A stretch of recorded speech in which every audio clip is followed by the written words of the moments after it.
afternoon. Today is Monday, March the 3rd. This Committee of Finance, Diversity, Equity, and Inclusion is called to order. Madam Clerk, call the roll. Here. Present.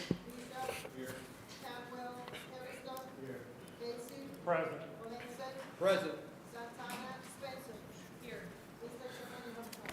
Thank you so much. We're going to start off with the budget, and we do need to make an amendment, but this is for ordinance number 156-2025 as amended by Councilmember Griffin by departmental request as amended, an emergency ordinance to make appropriations and provide current expenses for the daily operation of all municipal departments of the City of Cleveland for the fiscal year from January 1, 2025 until December 31, 2025.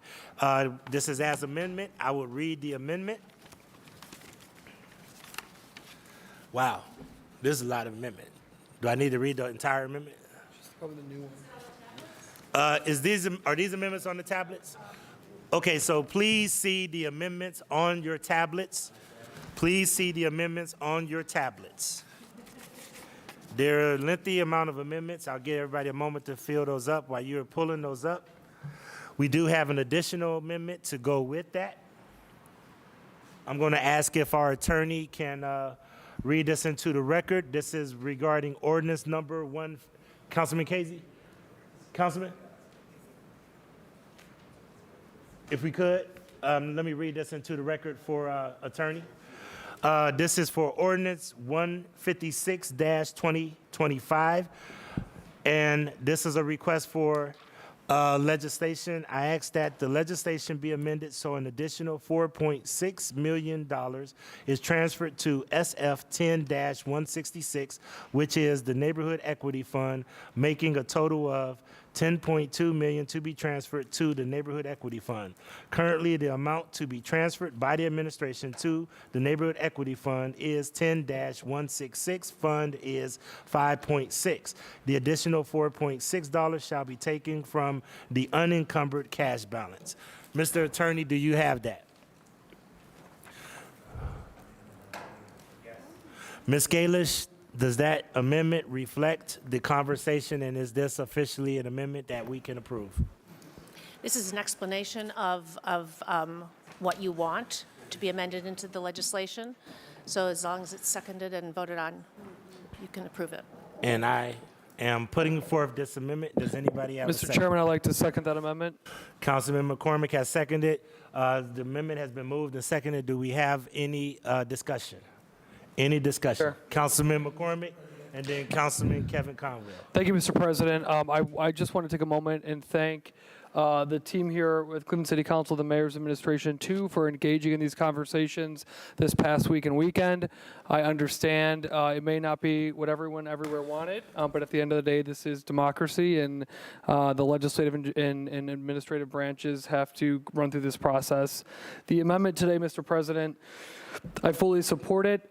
These are additional dollars to Neighborhood Investment Fund. These dollars go directly into neighborhood projects like playgrounds, parks, roads, neighborhood safety cameras, speed tables, all elements of our communities that are extremely, extremely important, Mr. President, to our neighborhoods.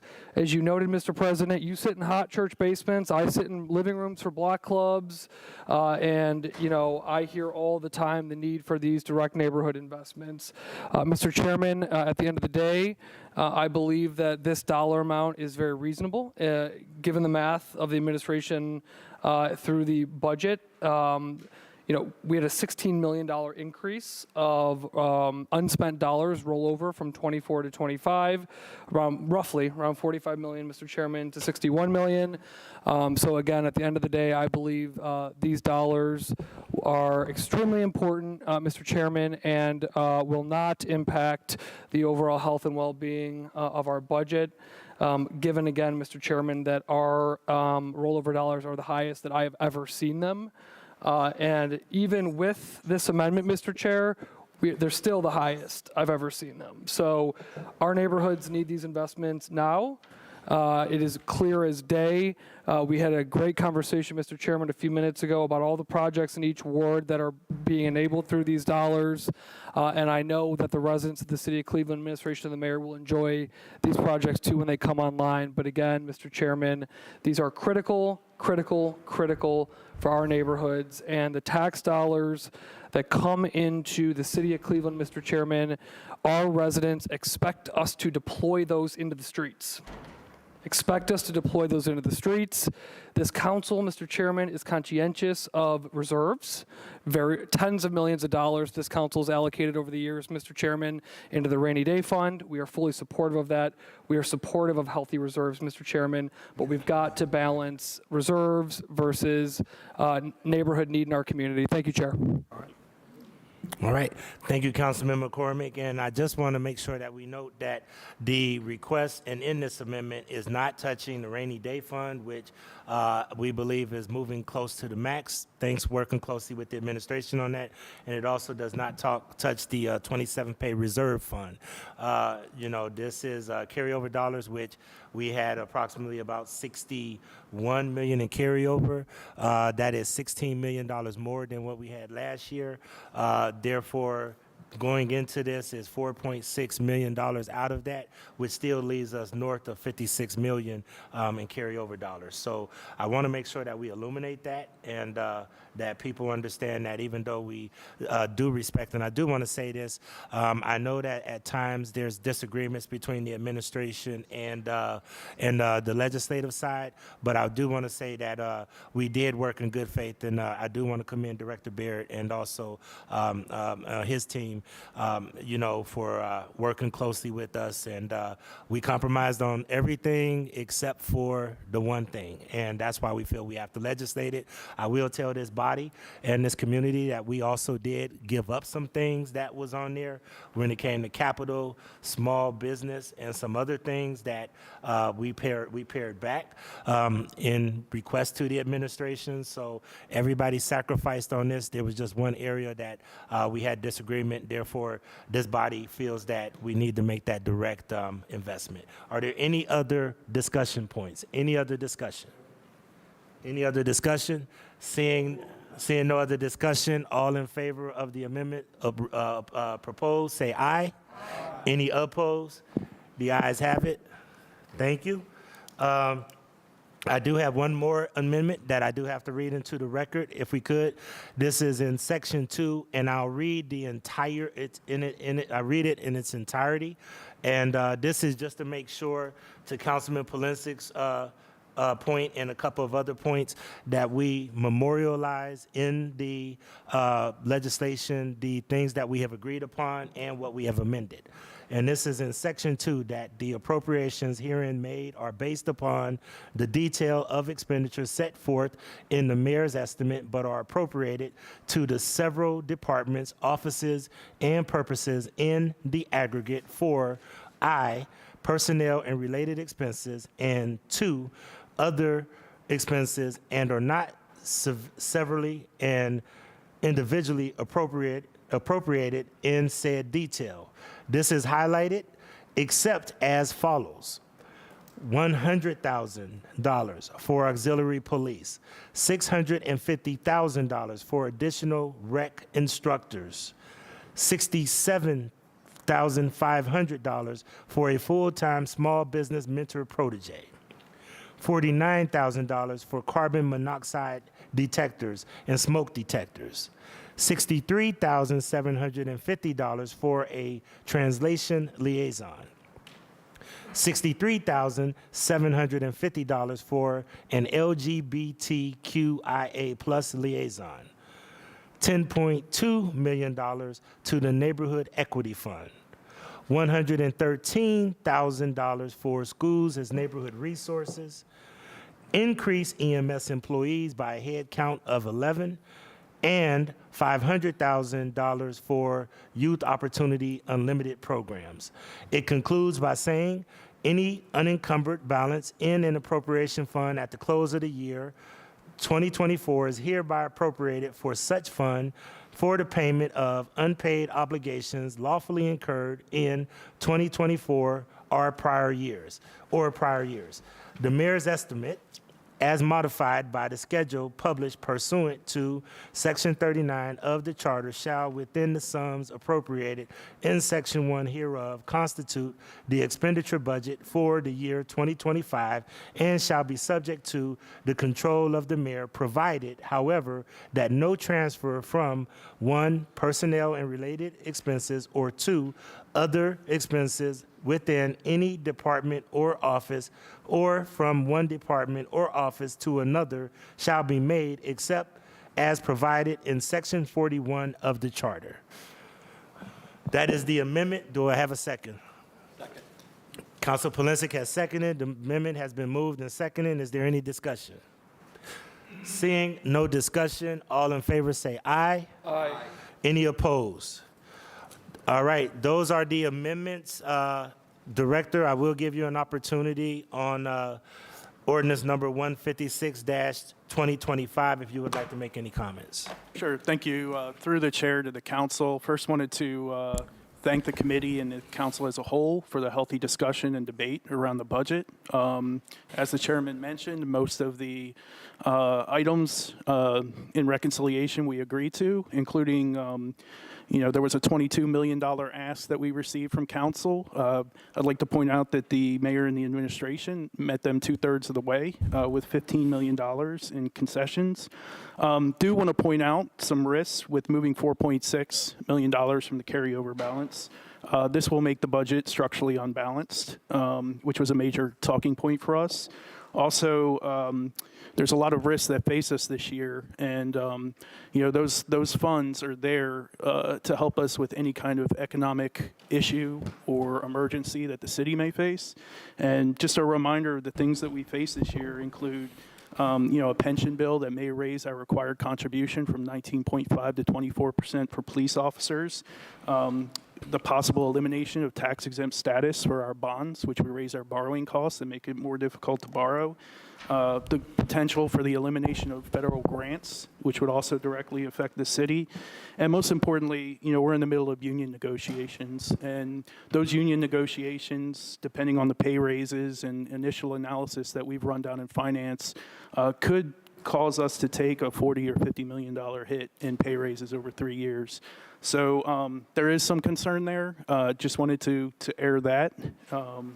And some of the risks that we are facing as you all finalize this bill. Thank you, Director. Duly noted. And I do have a couple of people that have asked to make comments, and then I will close out. Councilman Mike Polinsik, Councilman Kerry McCormick. Thank you, Mr. Chairman. My honorable colleagues, to the director, and I enjoyed the engagement, and I said as I indicated publicly, I appreciate the information you provided to us in the pre-budget hearings. For the viewing public, how much is in a rainy day fund? Through the chair to the councilman, around $67 million. How much is in the carryover? Through the chair to the councilman, the beginning balance is about $61 million. Okay. And that's not even indicating what is being set aside for the wage package, correct? Sorry. So through the chair to the councilman, if you're talking about the payroll reserve, Yes, payroll. that's correct. That's another $73 million. That's another $73 million. Right. So, Mr. Chairman, to my honorable colleagues and to the director, nowhere in my time in this body have we collectively ever carried over this amount of funds. So I'm very much aware of the concerns, because we all have them. We don't know what's going to happen in Washington. We don't know what's going to happen in Columbus.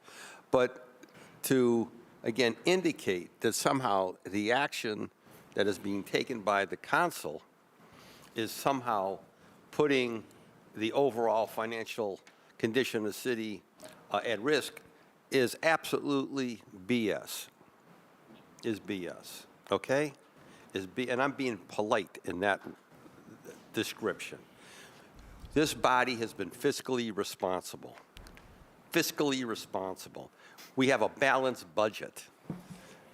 I want to say that again to the viewing public.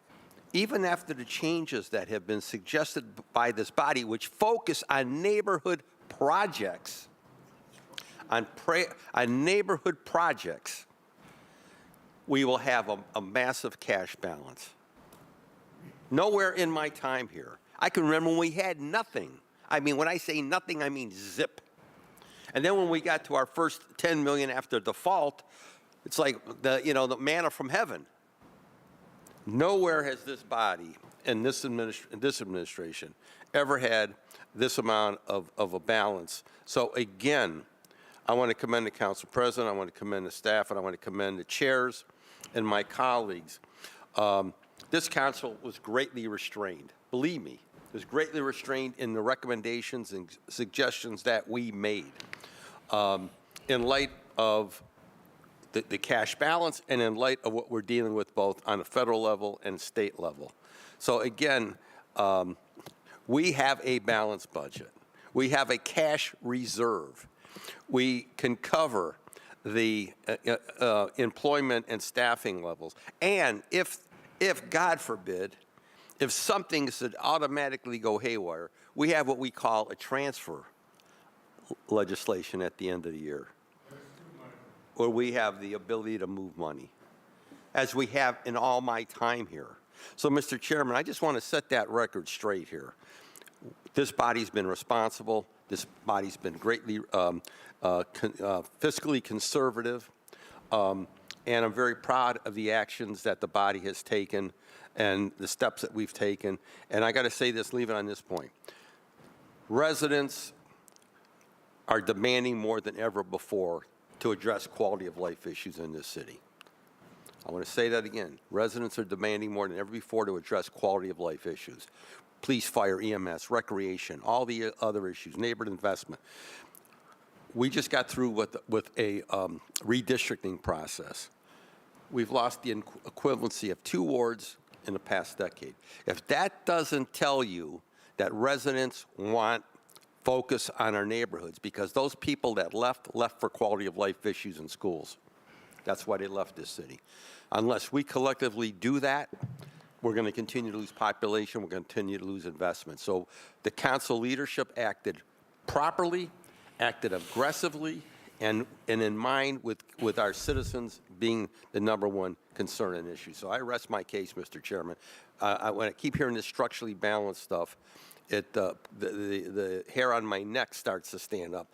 There's a balanced budget here. We've got a cash reserve. And Mr. Gentile, you know that better than anybody. Thank you, Mr. Chairman. Thank you. Have Councilman Kerry McCormick. Thank you, Mr. Chairman. I really want to clarify this, and I don't have a finance degree, so I'm looking at the 2 gentlemen across the table who do. I do not. So, Mr. Chairman, let me not say from my understanding, Government Finance Officers Association says that adopting a structurally balanced budget, which is described as a budget where recurring revenues are sufficient to cover recurring expenditures.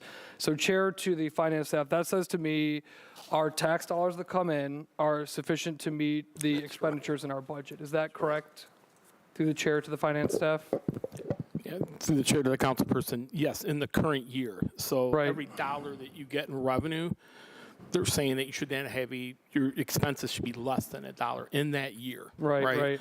So Chair to the Director, or to Mr. Gentile, so for how much of the $61 million did we use in our general revenue prediction for this year?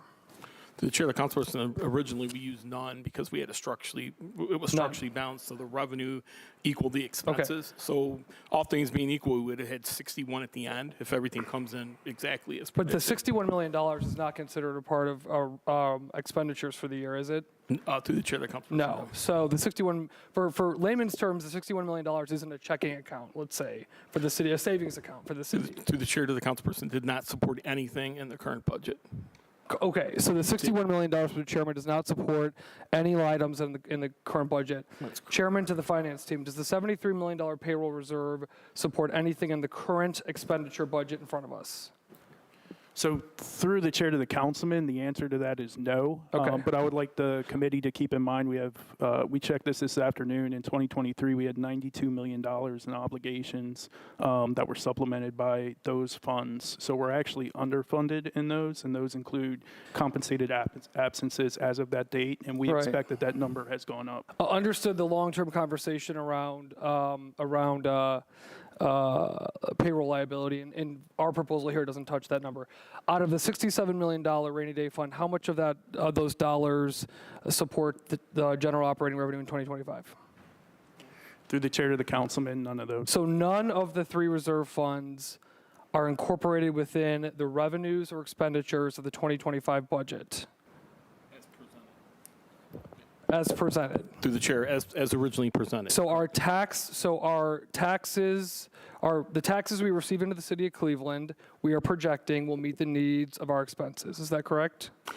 As presented initially, yes. Okay, so that's a balanced budget, right? So It's a structurally balanced budget. I just want to clarify, to Councilman Polonsik's point, there's a balanced budget which is required by state law. yeah. You have to present one. So historically, and Mr. Gentile, you'll know this, when I came onto council, we had to roll millions of dollars over from the carryover into our revenues in order to meet our obligations. Is that Yes. correct? Yes, and that's Are we still- doing that for 2025?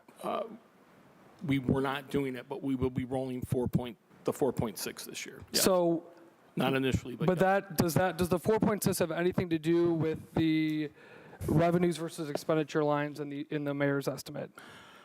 Not, through the chair to the councilperson, not initially, but now that Right. we're going to So fund the my NEF. point is that for the general operations of the city of Cleveland, city council allocating $4.6 million out of the unspent 2024 dollars does not impact the mayor's estimate of revenues versus expenses. So what that tells me, again, I'm not a finance expert, when revenues coming in meet expenses forecasted, that is a structurally balanced budget, meaning you're not rolling over any dollars from the previous year into the balanced budget. In addition to our structurally balanced budget, Mr. Chairman, we have other funds that we agree the importance of reserves. However, council is making the argument that $61 million in the unspent 2024 dollars is the most we've ever seen as a city, and that 4 of those should go directly into neighborhoods. So if we're taking 4 out of a reserve that is not included in revenues to expenditures within the general fund budget, how are we not still having a structurally balanced budget? Yeah, through the chair of the councilman. So we have a balanced budget. Again, we have to have a balanced budget. But because now we're increasing the appropriation measure by 4.6 million, our expenses just went up by 4.6. So now Of our one-time yes, one-time revenue not out of the out of the carryover. Correct, but the 4.6 million, to be clear, Mr. Chairman, is not out of revenues or expenses in the original mayor's estimate. Is that correct? No, it's part So of it the doesn't carryover. impact the balanced budget of our general revenue funds. It actually does, because now our expenses are going to go up by 4.6. Correct, 'cause which we we're have to- taking out of a reserve fund, though, not out of the general operating. Right. I mean, just under accounting terms, it's a balanced budget. It is not it's clearly not a structurally balanced budget anymore under accounting terms. So for folks at Period. home, It's if I have a paycheck of $100 and expenses of $100, and I have a savings account with $100 in it, if my paycheck comes in for $100, I pay my $100 of bills off, and I say, hey, I want to take $5 out of my savings to buy a toy for my kid. Have I impacted my daily expenses versus revenue equation? your expenses went up by $5. So you're Out of a you're savings account that doesn't have to do yes, with you're my unstructurally you're unstructured by $5. Again, I think we're dealing with words here. The point is structurally balanced, right? Revenues coming in, meeting everyday expenses is there. It was there a month ago. It's there today. Council is saying we have another pot that is not involved with the revenues to expenses category that we're taking dollars out of for strategic neighborhood investment. I want the public to be very clear about it, because when I think the public hears structurally imbalanced, they think that council is living above its means in the daily operating budget of the city of Cleveland, and that is not true. Through the chair of the council person, I'm a certified public accountant through the state of Ohio. So I cannot sit here and tell you have a structurally balanced budget when you do not right now. It's reality. It's not structurally balanced. It is balanced, and I get it. It's balanced. It's balanced, and we have a lot of reserves, and I understand all that. Accounting-wide, it is not structurally balanced once we add the 4.5. Understood. The 4.6 million is out of reserves. I understand that. that- But that it's- is not a recurring expense in our revenues versus expenses. No, it's not. a reoccurring. It's a one-time My added. point. Yes, it is a one-time. Absolutely. Yes, so. Thank you for that clarification, Councilman. Thank you, Mr. Gentile. Councilman Brian Casey. Thank you, Mr. Chairman. Mr. Chairman, to our directors and our CFO, does the state of Ohio obligate us to have a structurally balanced budget or a balanced budget? Through the chair to the councilman, a balanced budget. Mr. Chairman, to the director, do we have a balanced budget? Through the chair to the councilman, yes. All right, so we have a little over $200 million in some sort of reserve, which is a quarter of our general fund budget, correct? Through the chair to the councilman, that's correct, but there are also Okay, now, liabilities against that. Yes or no, right? We have a quarter of our expenditures, approximately, right, give or take, we have in reserve, no matter how it is, in some type of reserve. And the council, Mr. Chairman, to the director, of that 211, roughly 200 some million, we're only asking for 4.6 million to go back into each and every neighborhood in the city of Cleveland, correct? Through the chair to the councilman, yes. Thank you. I don't think that's too much to ask, right? And if, Mr. Chairman, to the finance director, if the mayor's looking to go back structurally, he should start with his own travel plans, okay? The city council decreased our travel by $33,000 this year, and he increased his by $6,000. So we're not going to sit here, Mr. Chairman, to the director, and try to blame each other for anything, right? We have a balanced budget according to the state of Ohio, right? So what we don't need out of this is headlines saying the council unstructured the balance of the budget, because we didn't, right? In a way, I understand your CPA stuff, right? But we're not breaking the bank by investing $4.6 million into each neighborhood in the city of Cleveland, when all we're doing, for the most part, probably taking care of stuff that the administration should have done years and years ago, right? Our parks are not our parks, they're the city parks, right? I want to redo Terminal Park. It's not Casey's park. It's the city of Cleveland's park, right? And all we're doing is using city of Cleveland dollars to redo the park because the administration won't do that. So for us, all we're doing is, again, piggybacking on things that the administration isn't doing that we're going to make sure gets done.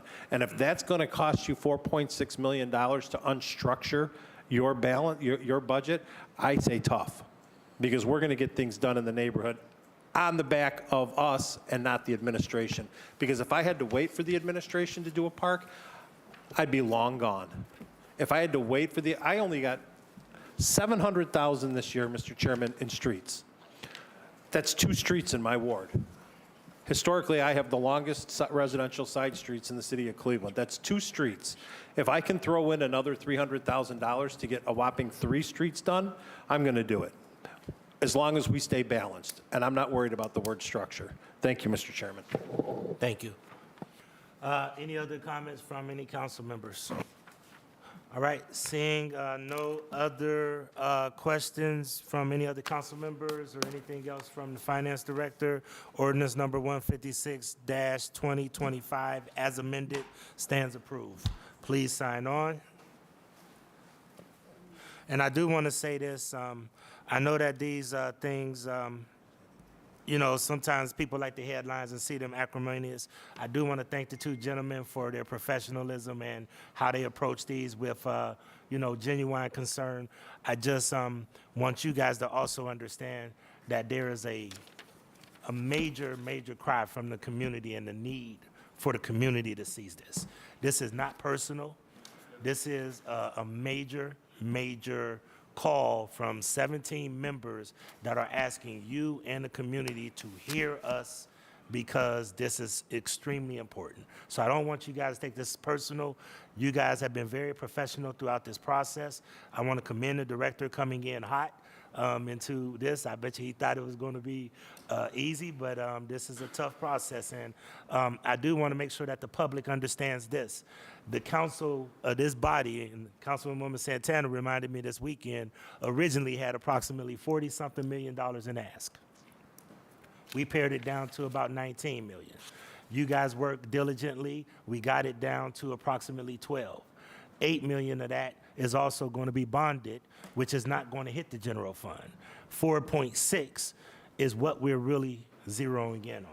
So we do not think, in light of all of the major big bets and investments that we've made, from Gateway to the West Side Market to all across this city, to make sure that we made big projects that are very good projects that help make this city solid, that we should be in a position where people feel bad about us demanding that 4.6 extra goes into neighborhoods.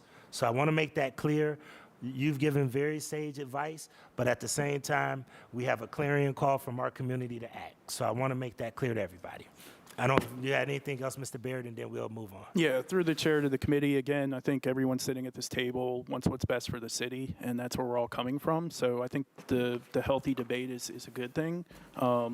But yeah, just with everything going on this year and the risks that we've pointed out, that just causes our differ of opinion, especially with union negotiations and other things coming up. And do want to point out that we did, come across the line. I was talking to Mr. Gentile, and I don't think any other administration has offered more in reconciliation than we did. So I appreciate the partnership and healthy debate. And I will be honest, thank you. I will say that you and the mayor, my commendations to them. This was a hefty lift, and I told all of my colleagues it was a very tense 3 days on all sides. I want to thank my colleagues, Councilman Kerry McCormick and Jasmine Santana, who really helped me do this. The only reason that we brought that net fund back up for the body is because we did pull off the table capital repairs and other things, which would have been 2.5 million. So we did sacrifice some things in order to try to meet you guys as well. It was just we met an impasse at that one thing. I do want to point out a couple of things. Many of us will be going to the National League of Cities. This council has passed a resolution, or we will be passing a resolution tonight to speak out about making municipal bonds taxable. Many of us are going to be lobbying our congressional delegation beginning over the weekend to not allow that to happen, as well as the administration, along with cities across the country. I'm actually leading a panel that will actually be talking about why we need to speak out against that. So this council is actively working on that. Councilwoman Stephanie House-Jones has been very active in working with the Ohio Municipal League to fight back against the pension increases. So we have been very vocal. We actually sent a letter down to our state delegation to speak out against that.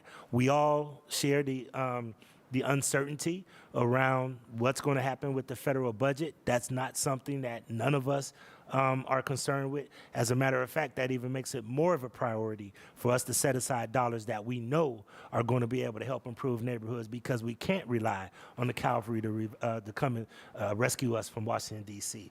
And the union negotiations, I want the unions to understand this, that we have residents that they serve too that are in need.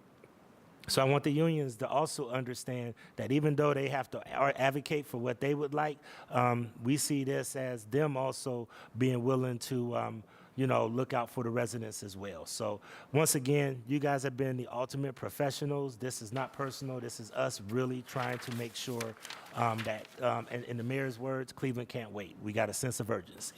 Okay? Thank you. Seeing no other questions, please sign on to that ordinance. We'll now move to economic development. Thank you. Thank you, guys. Thank you. Economic development, ordinance number 1061-2024, as amended by Council members McCormick, Harrison, and Griffin by departmental request. An emergency ordinance determining that the establishment of the North Coast Waterfront new community authority will be conducive to the public safety, convenience, and welfare, and is intended to result in the development of a new community and declaring the North Coast Waterfront New Community Authority to be organized in a body politic and corporate, and defining the boundary of the new community district, appointing members to the Board of Trustees to such authority, and establishing related requirements, authorizing intergovernmental agreements, amending sections 131-78, 455.09, and 455.10 of the codified ordinances of Cleveland, Ohio, 1976, as amended, relating to parking fees and declaring an emergency. Director and Chief Collins. Thank you, Council President.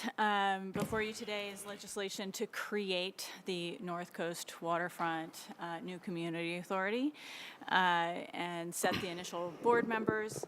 I am here on behalf of my colleague Jessica Trevisano, who's out today, and I have with me Scott Skinner, the Executive Director of the North Coast Waterfront Development Corporation, to present on the accomplishments of the corporation and the NCA. Thank you very much, Emily. And Council President, thank you very much for the introductory words. Through the chairman to the council, Council President Griffin asked that before we talk specifically about the NCA, I provide a handful of updates on what the work of my organization has done over the last year, as well as what you'll see in the coming year as well. So really quickly, just as a reminder or refresher. Excuse me, I apologize. Yes. I oftentimes skip a step. No problem. I need to read, the attorney said I need to read the amendment into the record. Yes, so sir. Before you do your presentation, let me read it into the record. There is no legal objection to this legislation if amended as follows. 1, in Section 2, at A, strike lines 5, 6, 7, and 8 in their entirety and insert citizen member number 1 shall be Amanda Tunt. Citizen number 2, this is where it gets a little tricky. Citizens number 2, we're going to have to amend that one and come back later. So we'll amend Telly-Anjay Thomas. We're going to have to amend that. So we'll strike that from this amendment if we could. Citizen member number 3 shall be Sean O'Malley. Citizen member number 4 shall be Brian Zimmerman. At B, strike line 4 in its entirety and insert the local government representative shall be Anthony Hairston. And at C, strike lines 12, 13, 14, and 15 in their entirety and insert developer representative 1 shall be Donovan Duncan. Developer representative 2 shall be Tom Einhaus. Developer representative number 3 shall be Ricardo Leon. Developer representative number 4 shall be Jessica Trevisano. This was dated 1/24/25 by Stephanie Melnick, Chief Corporate Counsel. And just so everybody knows, Ms. Thomas was originally going to be on here as a citizen member number 2, but it was found out through legal means that it is a little bit of a challenge for someone to serve on 2 boards. And then if you want to know, the developer representative means representatives of the mayor's office. So we actually get 5 positions as council on this NCWDC, and then the mayor gets 4, okay? Just for clarification. Thank you. Thank you. Please proceed. Thank you, Council President. So just as a sort of refresher, reminder on this organization, the reason that the North Coast Waterfront Development Corporation was created is that the administration did research over the first year after it came into office and looked at really complicated public-private waterfront development projects all over the country, Cincinnati, Seattle, Philadelphia, even looked at one up in Toronto. And one of the common denominators in every successful project was a standalone organization, independent from the city, but working closely with it to focus solely on the development of one specific area. Folks in City Hall have a lot going on every single day. My organization focuses solely on the development of the lakefront. We were funded through this body from ARPA funds of $1 million a year for 3 years as sort of a seed funding with the idea that we would create a more sustainable funding model over time. That's part of what we're talking about here today. And then my board is made up of city council and mayoral appointees that represent both the stakeholders of the groups down on the lakefront. Council President Griffin and Mayor Bibb are both on my board, as well as industry experts from the private and nonprofit sector. The organizational priorities of the North Coast Waterfront Development Corporation, so what I was actually tasked to do, are one, advancing the funding and project management of the North Coast Connector, which I'll talk more about in just a few minutes. Two, building a sustainable organization. So while this organization was started by the City of Cleveland, it was never meant to solely be reliant on public or philanthropic funds. It was meant to be a sustainable organization that can last over time. Three, building public-private partnerships for lakefront development, so actually going to market to solicit potential development partners to figure out how to finance and pay for public space. That is one of the core tenements of our lakefront master plan, which is also part of what we're talking about here today. Four, stakeholder engagement and communication, continuing to engage the community, both stakeholders for the lakefront and folks in every ward and neighborhood in the city, and would ask if folks in your ward meetings or neighborhood are ever looking for lakefront updates, please do not hesitate to reach out to me. I'm always willing to make myself available. And then five, near-term activation.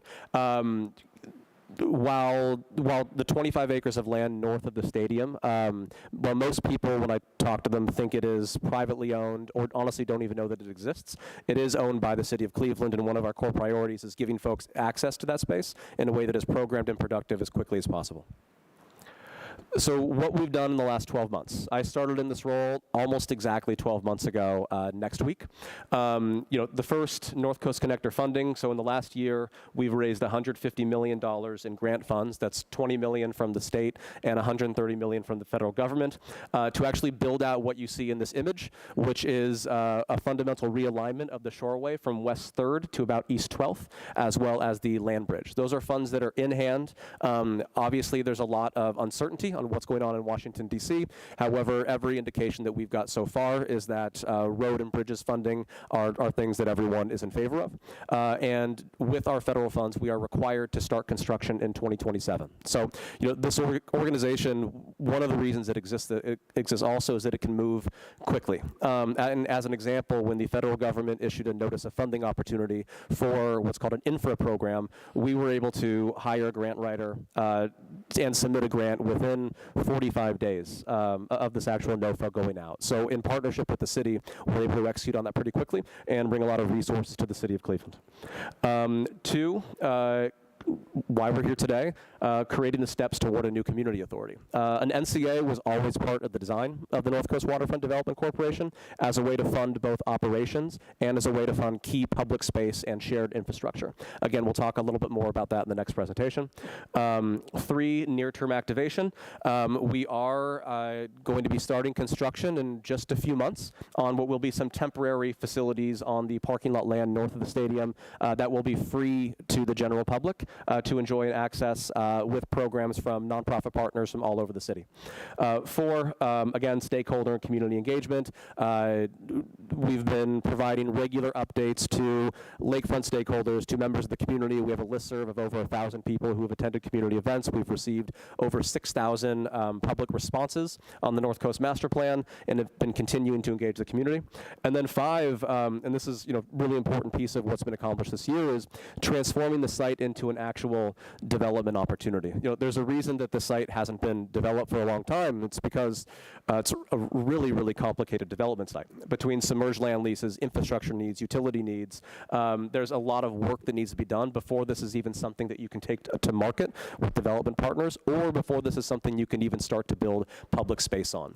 And we're going to be in a position just the next few months here to actually go to market with an RFQ to bring in potential development partners for the lakefront land.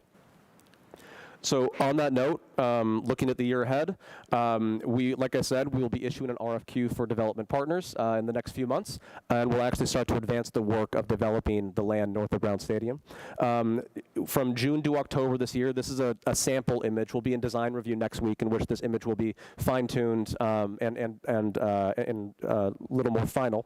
But from June to October, we're putting up some shipping containers, Quonset huts, a wood deck on the waterfront, and then then with community partners programming this space for free almost every weekend throughout the summer. 3, advancement of the North Coast Connector work. While 2027 sounds like a long ways away, when you're planning very complicated engineering projects like building a land bridge or changing a highway, it takes a lot of engineering and a lot of design work. We'll be continuing to advance that work in partnership with the city. 4, again, continued community outreach, continued stakeholder engagement. And then 5, finally, hopefully, the passage of a new community authority will be a first step towards creating a sustainable organization that is meant to last beyond administrations. So just wanted to give you that quick overview of what we've done in the last year, what we're planning for this year. Council President, is there anything else you would like me to touch on? No, so I just want to make sure that I clarify that $150 million that we got for the land bridge, you guys wrote the grant. For 130 from the federal government, we wrote the grant in partnership with the city. The city is the applicant for the grant, but the grant writers we hired, yes. So what is the what were the 2 amounts? There were 2, and where did they come from? The first, so there's 3 buckets in there. The first is $20 million from the state of Ohio. The second is federal. That is what's called the Infra program, and that is $60 million. And then the third is from a program called Reconnecting Communities, which is $70 million. So those were the 3 specific buckets that make up that 150 total. So the first was state of Ohio, which was 20. Correct. The second was federal government, which was 60. Correct. What was the name of that? Infra, INFRA. INFRA. And then the third was Reconnecting Communities, also federal. Reconnect Community, which is also federal. These were done under the Biden administration, Correct. and many of these had Justice 40 language in them. Yes. Has there been any language coming out of D.C. that might prohibit us from getting these grants because there's Justice 40 language in there? That's a very good question. Nothing that we've seen so far indicates that. Could that change tomorrow? Absolutely. But everything that we've seen so far, the U.S. Department of Transportation programs that fund primarily infrastructure across the community are not items that are really, they're being reviewed, but are not items that we've seen the new administration want to toss out outright. So we feel cautiously optimistic we'll be able to hold on to these, but we're working with the city, obviously, the state, Greater Cleveland Partnership, in every way we can to continue to advocate for the importance of holding on to these funds with our new senators specifically. So just so this body knows and the listening public knows, Justice 40 language is what many people put in grants to accomplish DEI initiatives to make sure that there's equity and inclusion in everything. And once again, we strongly believe in all of those efforts, okay? Thank you. The only other thing that I will ask if you can give an example. Give an example of a fee that this board can potentially vote on in the process of how they would go about it. For a new community authority? Yes. Sure. So an example of a fee that this NCA board could vote on could be an extra $2 to park on the land north of Browns Stadium for Browns games or for other special events they have. So that's one example of a fee. Okay. And the Browns have a seat on the board. The Great Lakes Science Center has a seat on the board. Most of the stakeholders that have the city, all of the stakeholders have a position on the board where they can all have these discussions. And the money that's raised from the NCA is not able to go to the general fund. It's only able to go directly back into projects to develop the lakefront. That's correct. How much is our goal, or do we have any goals of how much we're trying to raise? Because that will be a good indication of us not having to rely on the general fund to do that. No, that's completely fair. Maybe it makes sense to transition to the next part of the presentation. Please do. Where we're actually going through the new community authority. Can we pull up the next presentation here? While that is happening, everything we're talking about right now are projections, and they're based on assumptions of how many people might park in how many lots on a certain day, right? Which are educated guesses. What my internal underwriting suggests is that we can raise probably in the $800,000 range annually through parking fees alone. That is purely a projection. That has also not been agreed to with the City of Cleveland's parking division or with a new NCA board at all. So that's just a projection, not something that's been agreed to. How this process works is once the NCA entity is formed, that board enters into development agreements with specific users. Thank you. Yes. Please proceed. Is it working? Yeah, she's pulling it up right now. Okay.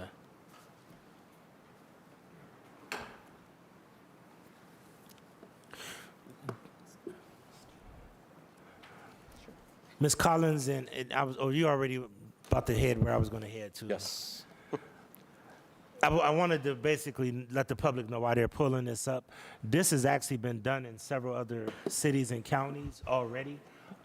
So there is best practice of how this has been done, especially in Columbus and other places. That's right. So just to define what we're talking about, a new community authority is an economic development pool that's permitted tool that's permitted by state law that supports development in a specific area from by collecting charges from property owners and lessees within that area. To the council president's point a minute ago, there is a specifically set-aside geographic area that is defined through this legislation. Charges can only be collected through that area, and the charges collected can only be spent in that area. I'm going to say this a bunch of times throughout this presentation, but individual property owners and lessees have to opt in to those charges. Go back to the perfect. Have to opt in to those charges. So this is not like a SID where if 60% of users vote to opt in, everyone is in. Every individual property owner and user have to petition the NCA entity to start charging them these potential fees. Like the council president mentioned, this is a very common tool used across the state of Ohio. There are 55 new community authorities across the state. The closest one to Cleveland is the old Richmond Heights Mall, where its public infrastructure was financed using a new community authority. Charges can include parking fees, food and beverage fees or taxes, hotel and motel fees, charges based on income tax or property value. What you're going to see later in this presentation is the actual maximum charges that are in this legislation that define what we can possibly enter into agreements with those lakefront users without having to come back to council. Like I mentioned, an NCA is geographically defined through a petition process, can assess charges only if property owners or users opt in, and then can use funds collected from those charges within the NCA area only. So this is not a tool in which we can assess charges in one geographic area and distribute it across the city more broadly. It is specific to the geographic area that we are talking about here, which we will show outlined in a few minutes. I'm going to show you a couple examples of how this has been used in other areas across the state. The first is the Bridge Park development in Dublin. So this assesses charges on retail, hotels, and property valuation. It brings in about $2.5 million a year, and that is used to pay debt service on the shared amenities within this district. So parking structures, public space, and that's one of the core ideas of how we would use this NCA is and new community authorities collect revenue sufficient to issue bonds off of outside of the city's bond issuance. So this will not touch the city's general revenue fund, will not impact the city's bond rating at all. It's a separate tool that we can use to issue debt to build in shared amenities, to build in public spaces, and to actually develop the lakefront. Another example is the Banks NCA in Cincinnati. So this NCA is for all the area around the stadiums on the riverfront in Cincinnati, does not include the stadiums, and it brings in about $500,000 a year, which is used for marketing, the creation of Adora, and really programs and events down to the area is mostly what this is used for. The process of creating a new community authority, we are, I think, on the fourth of 5 steps here. The first is to submit a petition by the developer. In this case, the developer is the city of Cleveland. By state statute, the developer of an NCA has to control the land within the NCA. And since the city controls all the land in the authority district that we are creating, the city itself is the developer. I'll talk about my organization's role in the NCA in just a few minutes as well. City council passes a resolution affirming the petition is sufficient. That happened in late 2024. There is a public hearing requirement, which we did here in early 2025 that was facilitated by Councilman Harsh. And then an ordinance authorizing the creation of a new community authority, which establishes the authority is voted on by council. After all of that happens, the authority then holds its first board meeting with board members who are appointed by council and by the mayor, or the developer, the mayor in this case. Though that board will agree to bylaws, will start to negotiate with property owners and lessees what specific charges might be, and that board ultimately decides how those charges are spent as well. So the new Community Authority Board, this is all by state statute. The law here is fairly rigid. Is made up of 4 members appointed by City Council, 1 person appointed by City Council as representative of local government, and 4 members appointed by the developer, in this case, the City of Cleveland. We already read through the names. I'm happy to answer questions at the end of this on why these names specifically. So why create a new community authority? It really allows property owners and lessees to opt into the development of a certain area in ways they think will benefit their property in the long term. It also allows for specific tools that a municipality cannot leverage, allows for those tools to be leveraged to benefit a developmental area. As an example, City Council cannot unilaterally issue a new bed tax on one specific hotel or on one block of hotels in one area. It would have to do it across the city. With the creation of this new community authority, you actually are able to levy fees and taxes on specific users within a specific geographic area, so long as they opt in. So again, just to drive the point home, there is not a world in which this NCA can require the Rock and Roll Hall of Fame to issue fees on merchandise or on emissions. The Rock and Roll Hall of Fame would have to ask the NCA to levy fees on them, and they would do that potentially because they see the need and the importance of developing the lakefront to the benefit of their organization. So an NCA can assess specific charges within a set area. Again, is used to support public infrastructure as well as public space, and I mentioned this earlier, but can obtain bond financing through those charges. So when we start to think about the Lakefront Master Plan, one of the core principles of it was at least 12 acres of public space that is free and open and accessible to the public. As you in this body know more than anyone, and we just talked about, public space does not pay for itself, right? This is a tool to get outside of the city's general revenue fund to be able to finance at least portions of that public space as we move forward to develop the lakefront. Oh, I should mention one last thing, is separate from and can sit alongside a TIF, a SID, a DORA, or other economic development tools. So this is entirely separate from the downtown TIF district. This is not a SID, and a DORA can operate within it in the future. There is a public oversight component to this. So a new community authority is a quasi-governmental entity. It's subject to Ohio's open meetings and public record laws. Again, an NCA board is appointed by City Council and the developer, and all charges and fees must be disclosed to the public. So to give an example of that, these are not charges that a property owner or user can just levy on its customers without letting them know first. I use the Bridge Park example in Dublin, Ohio. When you eat out at a restaurant in Bridge Park and you get your receipt, after your tip line, after your tax line, there's literally a line that says NCA charge 1% and what that total is. So it is disclosing to the public what those charges are. And again, the NCA itself is subject to Ohio's open meetings and public records laws. So this is the geographic area of the NCA that we are forming.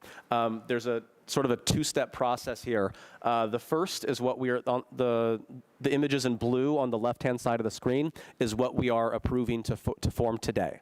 So that is the land north of Brown Stadium, Voinovich Park, the Willard parking garage, the north marginal parking lot that is just southwest of Burke Airport, and the municipal lots.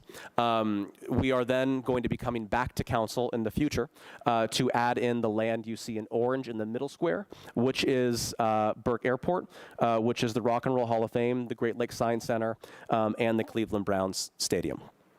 So the most important image is the one you see on the right, which is the complete North Coast Waterfront NCA that includes all of the properties that I just mentioned. The reason we are going through this two-step process, and I'm happy to go into this in more detail if council has any questions, but the reason we are going through this two-step process is because the NCA legislation at the state level has very specific requirements for site control required to establish an NCA. And because the city of Cleveland currently has a variety of different different submerged land leases with the state of Ohio. Different sites and different parcels on the lakefront have different lease terms. So we're able to add in some of that land, again, what you see in blue in that, on the left-hand image, in this first adoption of an NCA. The rest of the land has to be added to the NCA entity after the fact. Again, very technical, legal reason to do so, but happy to talk about that in more detail. So a little bit about my organization's role in this NCA. So again, the North Coast Waterfront Development Corporation is separate from the new community authority. It's an entirely separate entity. My organization is a 501c3 that is independent of the city. The NCA will be a quasi-governmental structure. However, there needs to be some entity that manages the NCA. So someone who manages the board process, who helps to put together bond issuance packages, who literally works with the users to figure out how to collect revenue and manages the bank account once the revenue goes in there. That is the role my organization will play in this NCA. But it ultimately is the NCA board who makes the decisions on negotiating development agreements with specific users and who makes decisions on how to actually spend the NCA revenue that comes into the entity. So this page is an important one. This page outlines the potential and maximum charges and uses of the new community authority. So again, I know I've mentioned this a lot of times, but property owners and lessees have to opt in to specific charges. The NCA entity does not have the authority to unilaterally issue or levy charges or fees on these entities. The process through which they participate in the NCA is literally the entity has to petition the new community authority to charge them these fees. What you're seeing here are not fees that have been negotiated with any of the users on the lakefront. They are the ceiling for what can possibly be negotiated. So if, as an example, a $2 charge on an admission or ticket, that is the maximum possible charge that the NCA entity can enter into an agreement with the Cleveland Browns or the Rock and Roll Hall of Fame or the Great Lakes Science Center. If that $2 charge were ever to go to $3, I would have to come back to council, and this body would have to approve any increase. So this is part of the legislation, and again, these are the maximum possible charges. How this process works is hopefully, and after the legislation is passed, the board that is created through this legislation will enter into specific development agreements with each individual user. What we anticipate using these funds for, one, public infrastructure, so utility work that supports development, public park space is sort of the core element here and is the best possible use case for these charges.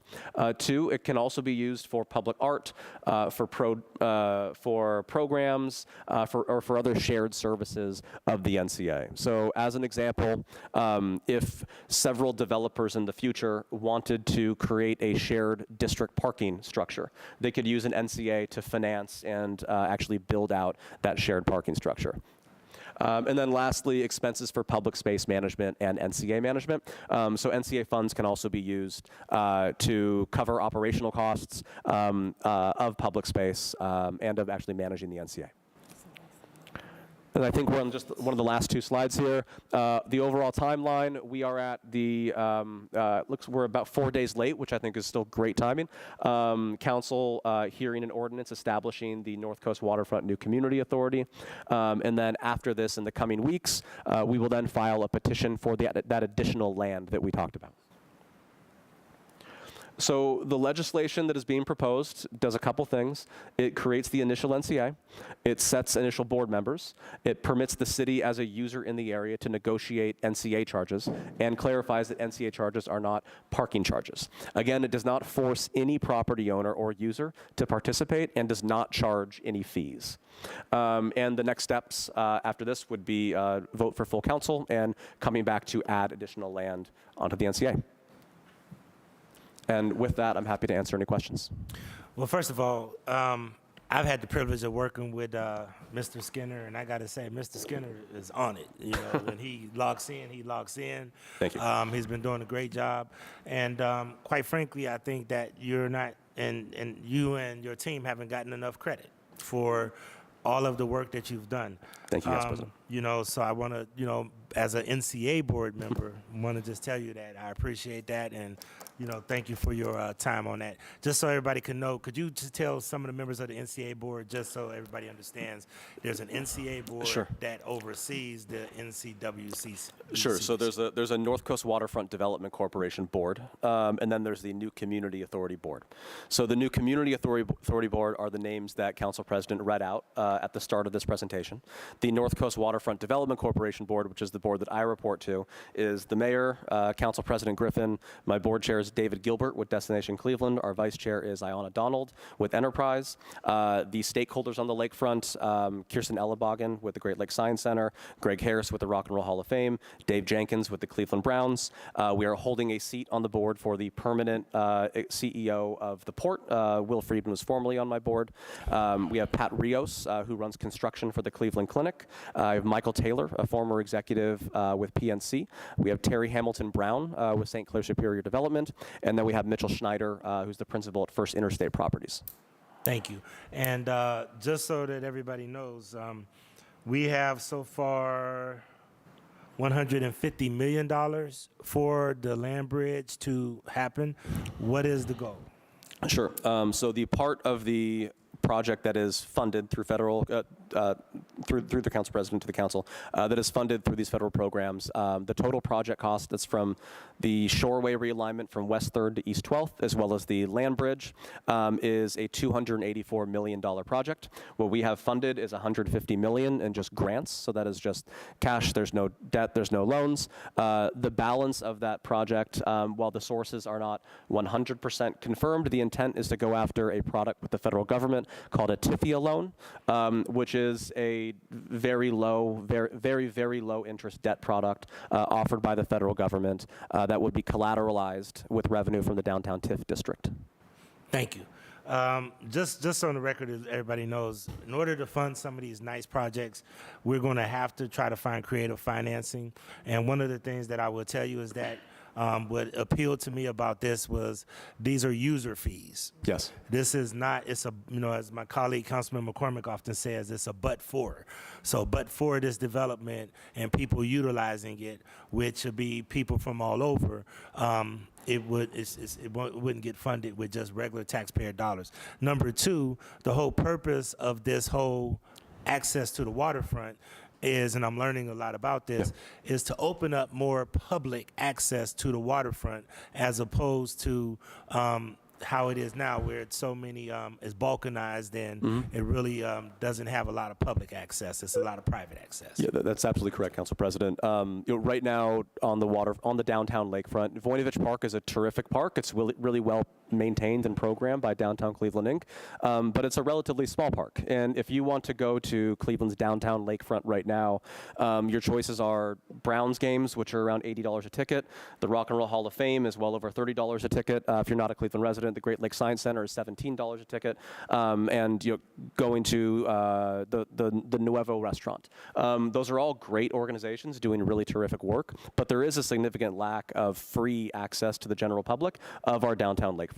And going through this, and I've said this a couple times now, going through the master planning process, a lot of which was done before I was even in this role, one of the core principles at every step in that process, and one of the core items that we heard from the community at every step in the process, was that free accessible public space is paramount to successfully developing Cleveland's downtown lakefront.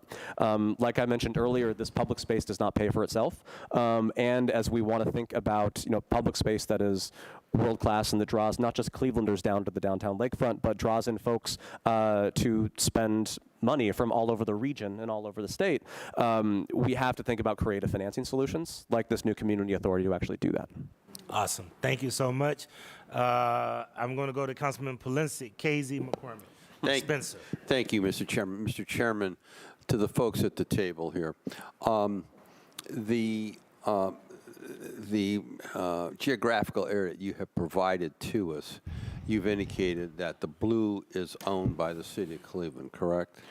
It is all owned by the city of Cleveland. It's all owned by the city of Cleveland, including the brown. That's right. Okay. So the legislation, I'm still not clear. The legislation is before us today does what? To the councilman through the chair, the legislation today forms the new community authority for the image on the left hand of the screen up here, which is the blue territory. Okay. We will be coming back to council after this NCA is established to add in the additional land, which is in the middle slide, the orange area.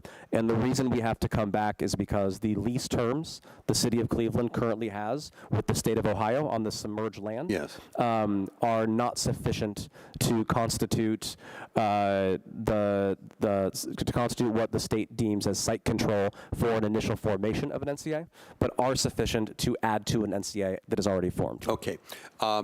You are including in this Willard Park Garage and Muni parking lot. So, educate us. Why would you want to have control or input into the rates that we set at both Willard Park and Muni parking lot? Sure. To the councilman through the chair, to clarify in the legislation, Right. For Willard and for the municipal lots, those are only having charges levied on them if the city agrees. This is all dependent on the city agreeing to a development agreement in the future, right? The idea and what we would create in a development agreement for Willard and municipal lots specifically is that charges would only be levied on special events, weekends, game days. The idea and the purpose here is not to charge more to city employees or to folks coming to City Hall to get a birth certificate. It's to garner resources from folks coming down on a Sunday for a football game or on a Saturday for a special event that's happening downtown by charging an extra $1 to support lakefront development. Okay. And you're very much aware, some people would argue that the rates are already high for special events in the city of Cleveland. So, because I want to specifically drill in on Muni. Muni parking lot, historically, we always had made sure that Muni parking lot was affordable for middle and moderate income residents who work downtown. That's why so many park there and then hop on the bus to go to their various locations. So you're telling us at the table, for the daily parkers there will not, you're not proposing any increase on parking rates? To the councilman through the chair, that will be fully defined in a development agreement that is entered into with the NCA entity and the City of Cleveland's parking division. That is the intent in that development agreement, is for this to be solely for special events and for weekends. Okay. The agreement, do you have any taxing authority? I'm sorry? Will you have taxing authority? Will the NCA have any taxing authority? Through the chair to the councilman, there is no taxing authority whatsoever with an NCA. Okay. So what you've outlined is the charges can only be implemented if the quote-unquote property owner agrees to them. Is that what I'm hearing? Through the chair to the councilman, that's exactly correct. Yeah, I can just see Jimmy Haslam agreeing to increase ticket prices. I believe in that, and I believe in a tooth fairy, okay? Yeah. So, yeah, right. In fact, I believe in a tooth fairy more, quite frankly, okay? So, what I'm trying to understand, because I've had this historical position about giving away the legislative authority. I've seen it so often, and we have a port authority that you never hear from anybody over there. You don't know what they're doing. You can't figure out that. We've created all these other entities. We heard that at this table when Gateway was here. There was no engagement with us. With Gateway. So there's been all these entities created, and they fail to engage, they fail to communicate, they fail to partner with us on far too many occasions until they get into a jackpot. Then they're here asking for money or some other type of assistance. So I have some reluctancy on this stuff. I have a historical perspective, maybe more so than my other colleagues. And so I don't like giving away things. I didn't get elected to give away stuff. I got elected to manage and what we could manage under the charter city council and oversee. But I don't like giving away stuff. And so I want to get into some other part of this, Mr. Chairman. Since the whole discussion with the Browns has really, more citizens have paid attention, I think, to the whole lakefront debate than ever before. So I look at some of the phone calls I receive and at some of the neighborhood meetings I've been at. So you've indicated again today that $150 million has been dedicated to the land bridge. And the overall project, which is also the realigning of the roadways, is $284 million. Is that correct? Yes. So my question is, I've had been posed at neighborhood meetings, what happens if the Browns go bye-bye? What are we going to do with the land bridge to an empty hole in the ground over here? What are we going to do? What are we going to do with the reconstructing the roads, which more and more people from the east side are questioning now, as I'm finding out at neighborhood meetings, because believe it or not, east siders do go west. And now they're going to have to get off at West 3rd or whatever the heck it is over here with this crazy configuration. So their question, isn't there any, why put these impediments or these roadblocks for people from the east side wanting to go west or vice versa? So I'm beginning to question a lot of these grandiose ideas and projections, because I keep saying to myself, we cannot continue to make bad decisions. We got a lakefront line that goes in a muni parking lot that ends in a parking lot that virtually nobody rides, which costs us $80 million in the day to build, okay? I could go down on a whole bunch of other projects just within a close proximity of City Hall that we build a hotel with no park. Well, not we, the county builds a hotel with no parking. Our convention center is struggling. Our convention center is struggling, the cities. We have to underwrite that. We have to support that. So I'm just trying to understand the big picture. I guess my question is, shouldn't we be maybe stepping back a little bit and trying to figure out where we're going once we know what's going to happen to Cleveland Browns Stadium? Why are we kickstarting this and jumping in and saying, well, we're going to create the NCA, we're going to expand, now you want to expand it to incorporate all these other areas. I don't have a crystal ball, but my gut tells me that the people who own the Cleveland Browns don't want to be there. They want to go elsewhere. And I keep saying to myself, as I've said to the mayor, we better figure out how to make ourselves whole. We better, in the course of our legal action, we better figure out how to make ourselves whole. So I'm looking at all these dollars that are being proposed that we spend at the foot of 9th Street and to the west of 9th Street.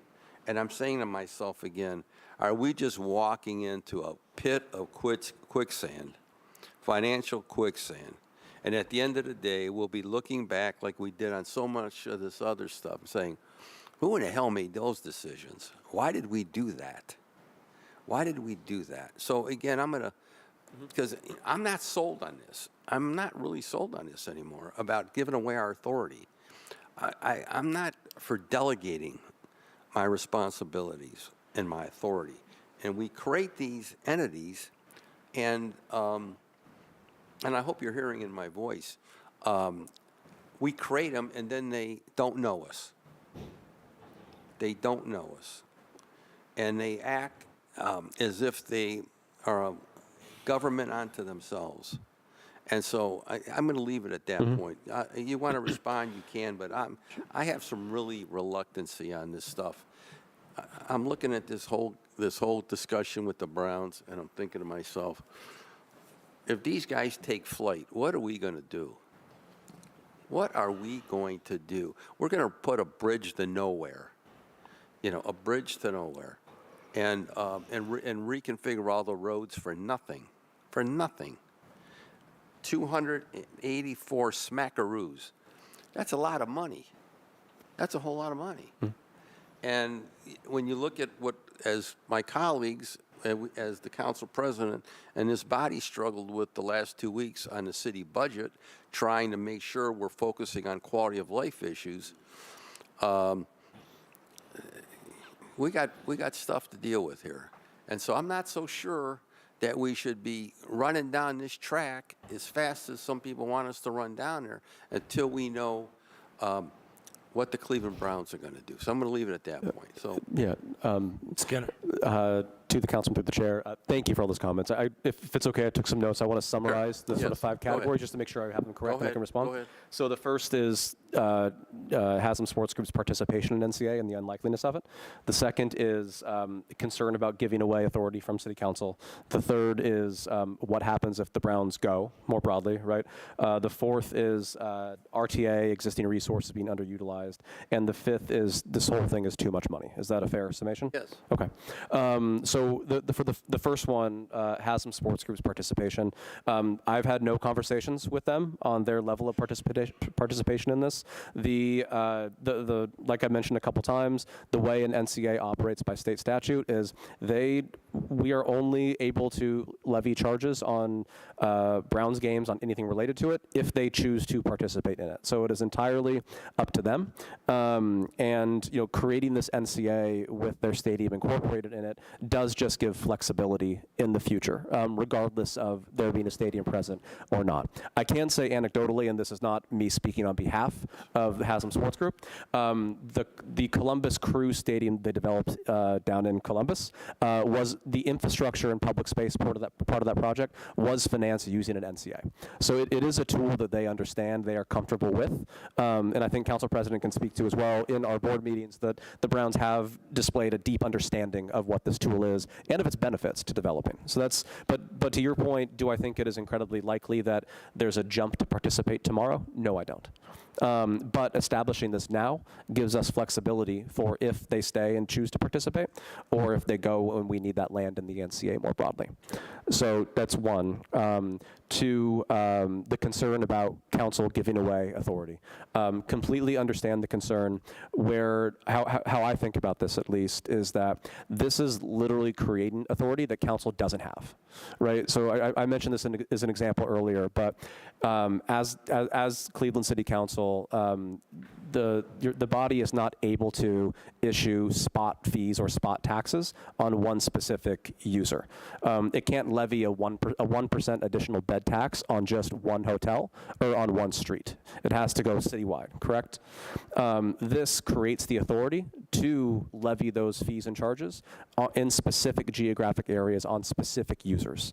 So it's not, I don't personally see it as giving away authority. I see it as taking advantage of authority that is offered by the state of Ohio that we're not currently utilizing for the benefit of specifically developing public space on Cleveland's lakefront. I'm going to get to the Browns question last because that's the most complicated one, I think. The one other item here was RTA and existing resources being underutilized. I think when you look at transit stations and transit authorities across the country, utilization comes after the population density and need comes and demand comes. And I think the best use case for all this is we're able to develop an amazing public space. We're able to bring in the private sector to develop multifamily and hotels, and demand for RTA services on the lakefront increase because there's increased demand for use of the lakefront more broadly. The fourth point, it's just too much money. So the $150 million that we talked about, those are federal and state grant programs that are specifically tied to roads and bridges infrastructure projects. So that is not coming from the city of Cleveland at all. We couldn't have requested it for something else. It had to be this specific project. The balance of that $284 million less $150 million is, again, the plan is to submit for a TIFIA loan, which is an infrastructure loan primarily meant for for roads and bridges with the federal government, and that loan would be collateralized for proceeds from the downtown TIF district. Again, that is infrastructure only. The only way that you can access those funds, that very, very cheap, if not free debt, is to have it focus on infrastructure as part of this capital stack. So, I don't, yes, $284 million is a lot of money, but when you think about the scale of what is going on, the only way to access that kind of money is to have ambitious projects and to seek funds for them at the state and federal level. And I would add in, it's been 1 year and we've been able to raise $150 million. Who knows what DC is going to look like? Who knows what Columbus is going to look like? But we are continuing to fundraise for this. We don't see this as done by any means.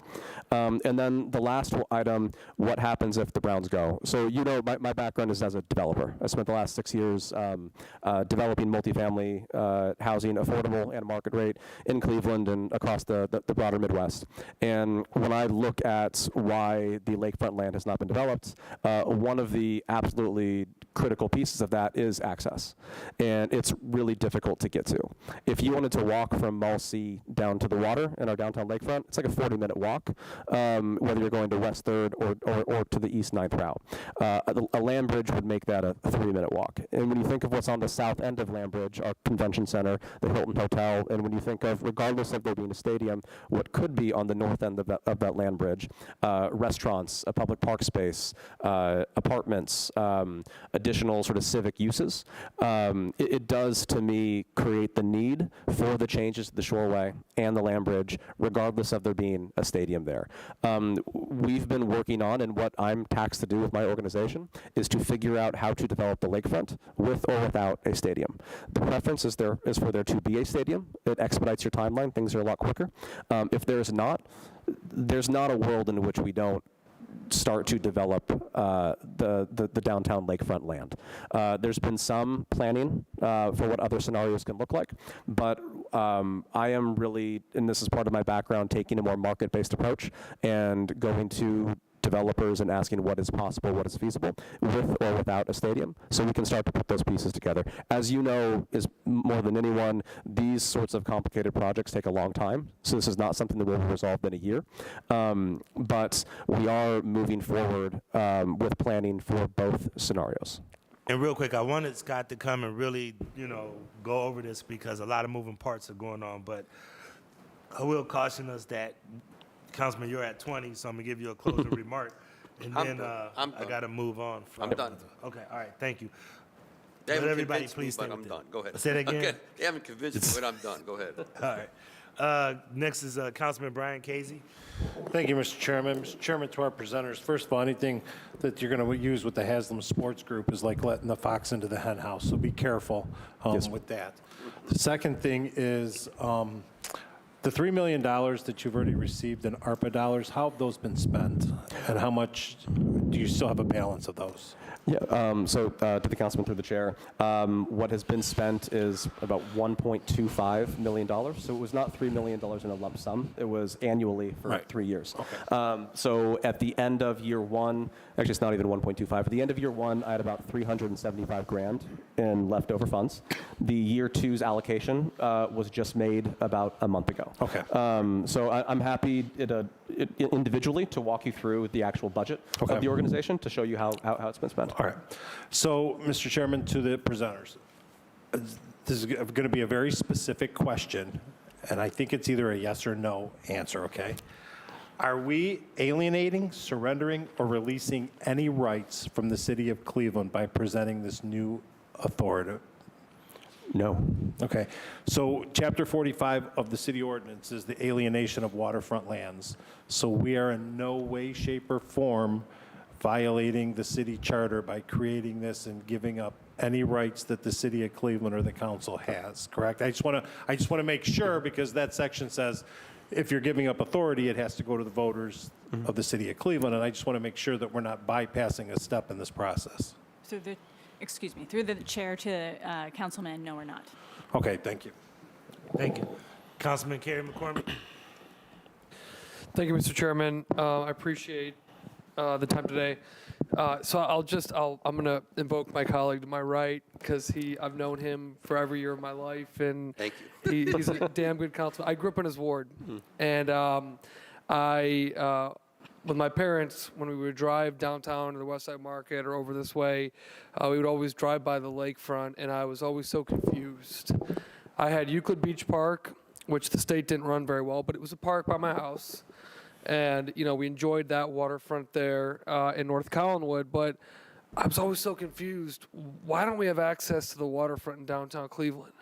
Why is it roped off, parking lots, barricaded, do not enter, residents not allowed? And as I grew and came into this job and learned more about the scenario, I became even more angry. Understanding the fact, Mr. Chairman, that a lot of that property is owned by the public. Yes. Owned by the public. But they can't get to it. They can't enjoy it. They can't have a family picnic there. They can't, fish off the lakefront there. They can't, none of that. Mm-hmm. So I am, every step we take in this lakefront process, Mr. Chairman, encouraged because I feel that we are finally putting the resources and capacity behind getting this work done. There have been 3,875 plans for Cleveland's lakefront over the years, and most of them are sitting in Mike Polensic's office in boxes, just sitting there. That's exactly. So my point is, Mr. Chair, with the $150 million in federal and state grants and these types of structures, we're not just talking about opening up our lakefront to our people. We're not just talking about it. We're not just putting fancy maps out there for the Planning Commission to vote yes on. We're actually doing the darn thing. And to me, that is a substantial difference between where we are today, inclusive of this piece of legislation, and where we've been for the past, I don't know how many decades and decades and decades that I've been riding by this area with my family growing up on the east side of the city of Cleveland. So, Chair, I want to speak in support of this ordinance because fundamentally for a couple of reasons. Number one, it will get us closer to allowing our people access to their land. Mm-hmm. Our people, their land. They need access to it, period.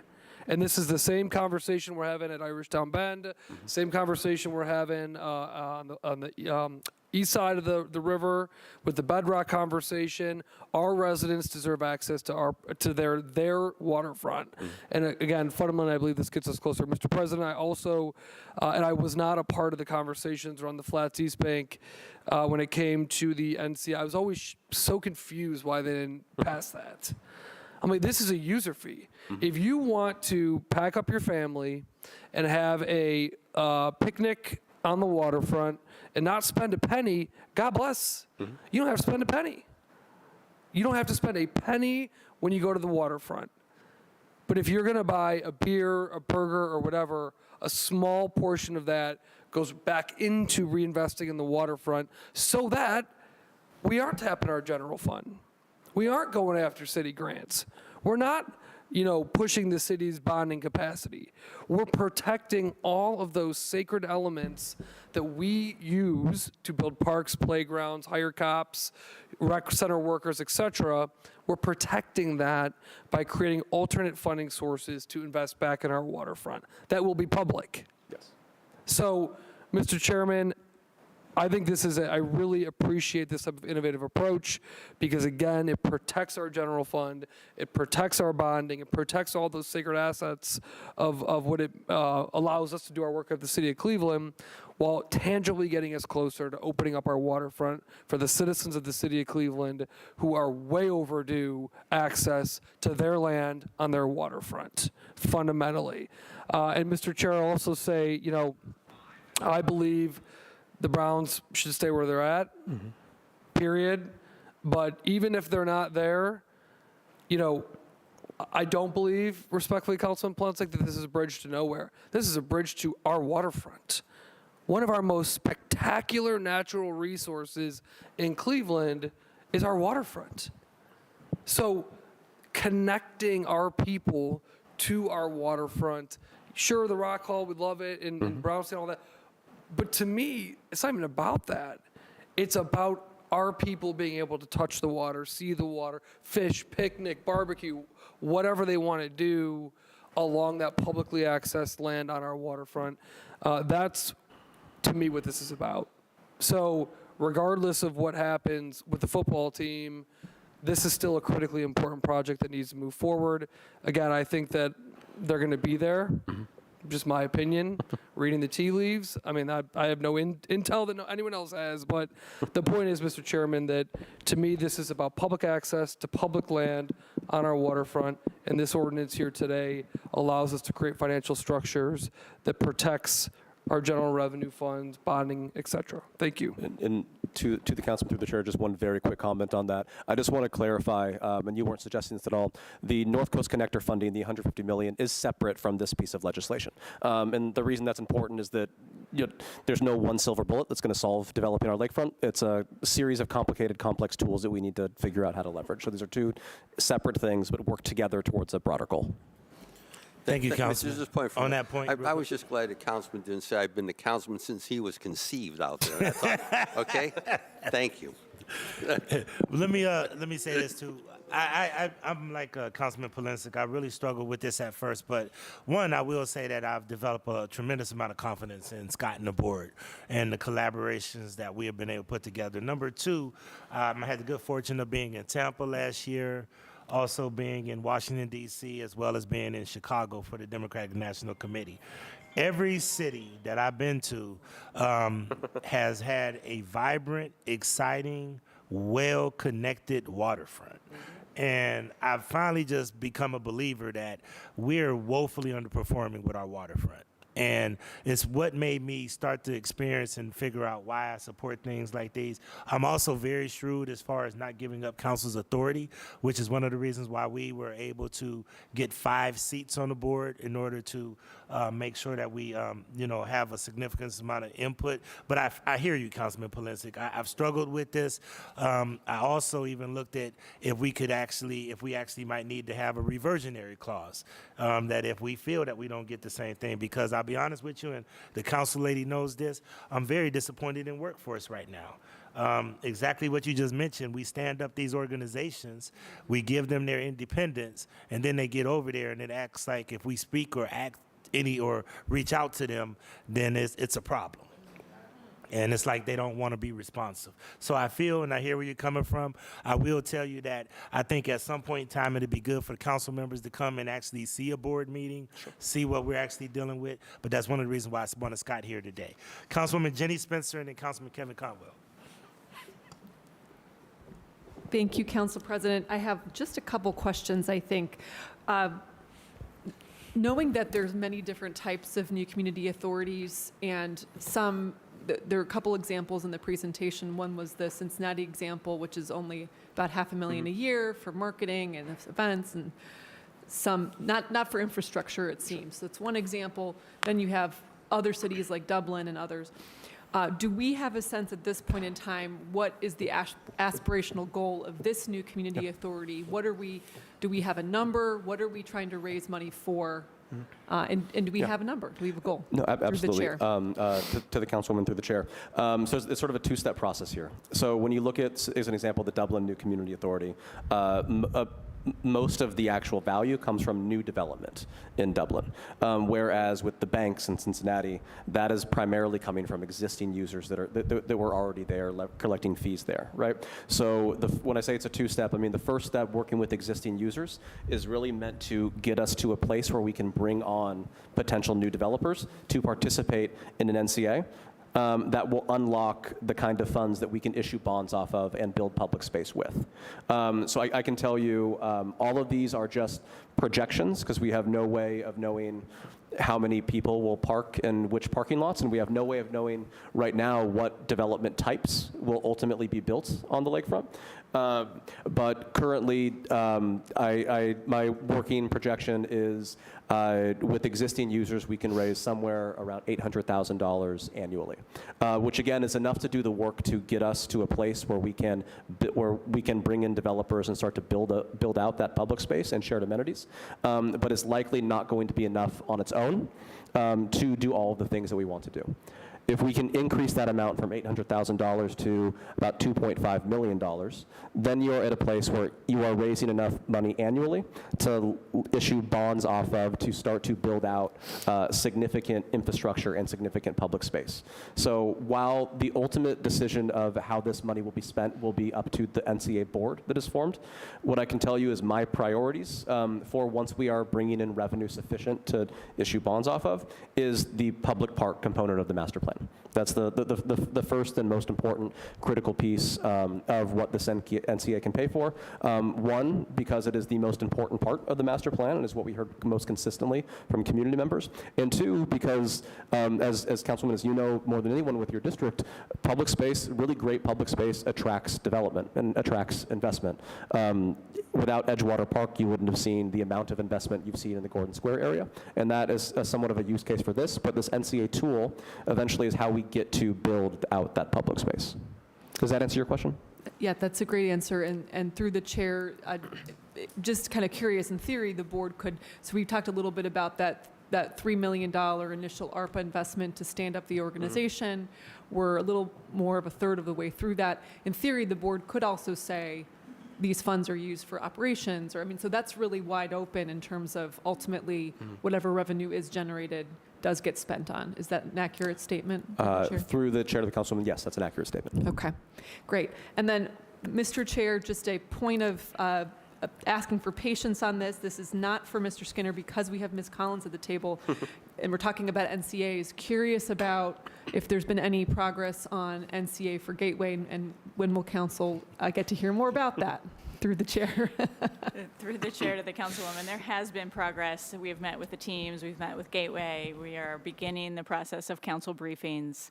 So we believe that we're on our way and looking forward to introducing. Council Lady, one hill to climb at a time. So that's tomorrow's hill. I got a meeting on that tomorrow, so I'll be better versed on that tomorrow morning with Ms. Collins. So, but I've been I don't get a break. I'll be digging into that tomorrow. Councilman Kevin Conwell. No, to Good the chair, Scott Skinner stole some of my, well, you stole one of my questions, because you could build around this, what you're narrating now. If you build it right, then other businesses will come and start building around there, and we're able to bring jobs and more tax dollars into the city of Cleveland coffers. And I look at what the council president is talking about. Ever since I was a kid, I would look at the lake area. I'm like, man, we could do more with this. This lake is dead. God blessed us with Lake Erie. And when you look at it, it's dead. And then when you build that lake and you build economic development around it, you're able to bring more people into the city of Cleveland and want to move into the city of Cleveland also, because we have that jewel that's right there, but we're not doing anything with it. Through the chair, what cities did you take a look at, looking at lessons learned through the chair to Scott? Through the chair to the councilman, cities for my organization more broadly, or for New? Sure. Yes. So I'll give you a couple examples there. One, first of all, I just wanted to add on your comment, the need to build out Lake Erie to attract new folks to the city is absolutely important. As equally important is ensuring that folks from all over the city feel like it's a welcome place for them. We've worked together for many years. I spent a lot of time in neighborhood block club meetings in Glenville, and want to make sure that those trust you. They trust you. and want to make sure that those folks feel welcome to have access to this space just as much as any newcomers do, right? So for examples, I think the two best examples that were looked at for my organization are Cincinnati, which is 3CDC, and then Seattle, which is a Seattle Waterfront Development Corporation. In Seattle, this corporation is responsible for sort of the temporary programming that we talked a little bit about. Is also, it's a little bit different and actually sits within the city of Seattle. It's not independent like some of the other ones are, but is responsible for grant writing for large federal funding sources for securing these funds. Seattle has maybe even a more complicated waterfront than Cleveland does, where there is a lot of capping work, a lot of highway decommissioning work in order to develop its waterfront.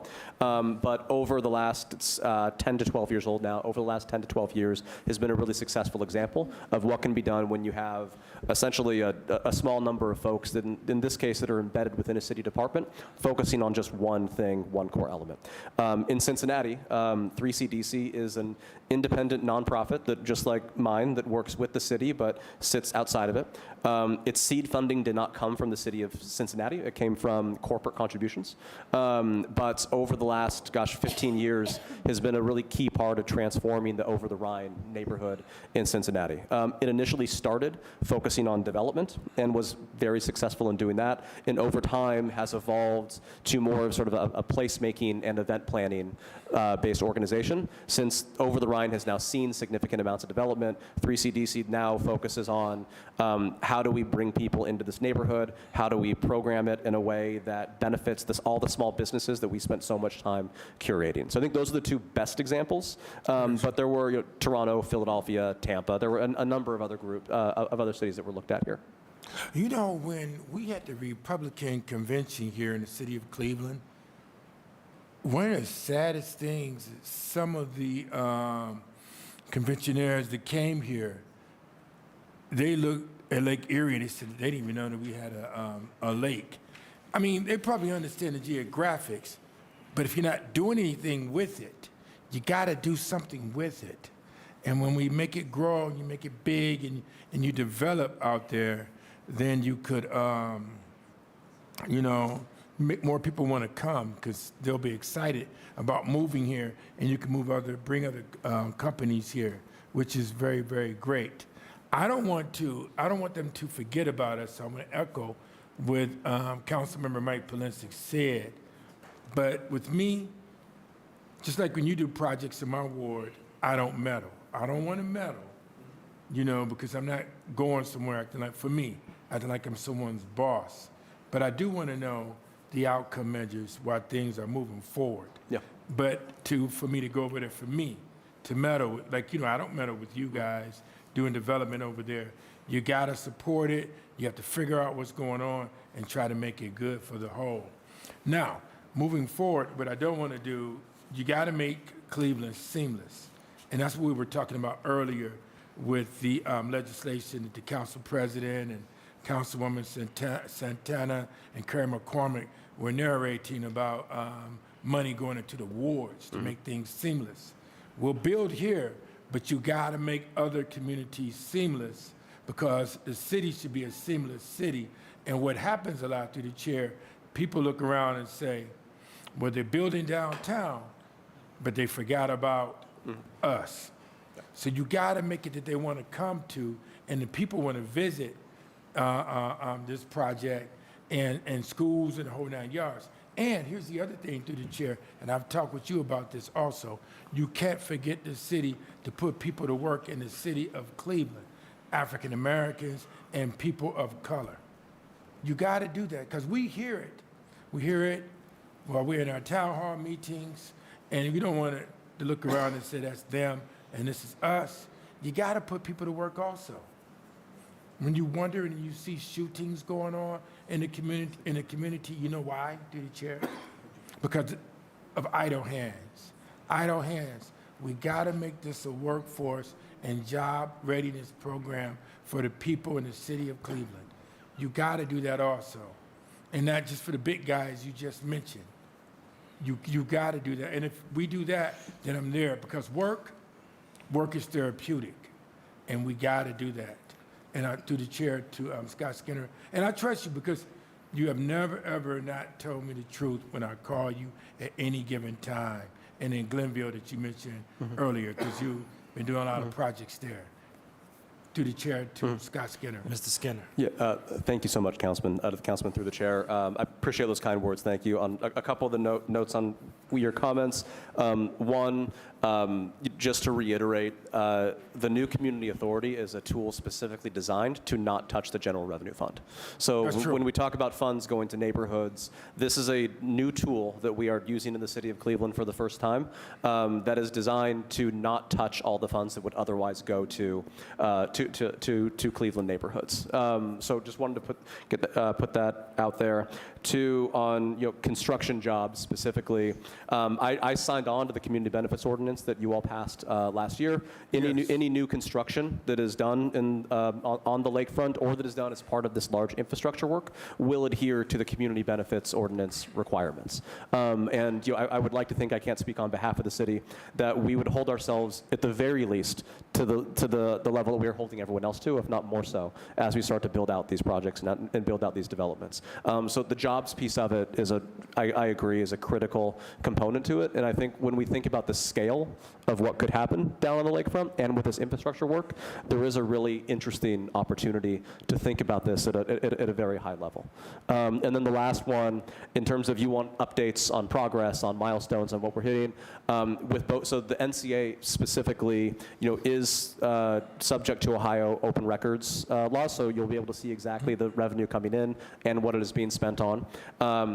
I am more than happy to provide updates on what my organization is doing to council on a regular basis. And I think, Councilman, I hope you'd agree. I always pick up the phone for any time any council member wants specific updates on a part of the project or on something that they've heard. I'm more than happy to make time and talk about it as well. But I'm more than willing to establish a more formal cadence for updates to council on the work that we're doing. Yeah, you give me to the chair. I received progress reviews from you. But it's something that we need to take a closer look at. Projects have a beginning and an end when you start with construction. Purchasing and procurement need to be in there in the projects, also in the benefit agreements. Mr. President, do we have purchasing and procurement in there? I don't remember. We haven't gotten that far You gotta yet, have but it. this would be a Okay. public entity, so they would have to open up clearly to everything on it. Because to the chair, that's ongoing. Redoing roofs and whatever the case may be, purchasing and procurement, and that we have some African-American businesses there, which I got to talk with some people about at the West Side Market that I haven't got a return phone call from, but I'll catch you when we're leaving, And because Scott, no, I'm serious about that. I picked the phone up in a heartbeat and asked questions about. It got to be seamless for everyone. For everyone. Families have to benefit. And when that happens, you'll cut down on crime also, and you'll cut down on blight in the community. And I got to have that. And I'm going to talk with you about that West Side Market. Not with you, but when we leave, because I've been making phone calls, and I got to have that done. Through the chair. All right, thank you. Thank you, Councilman Conwell.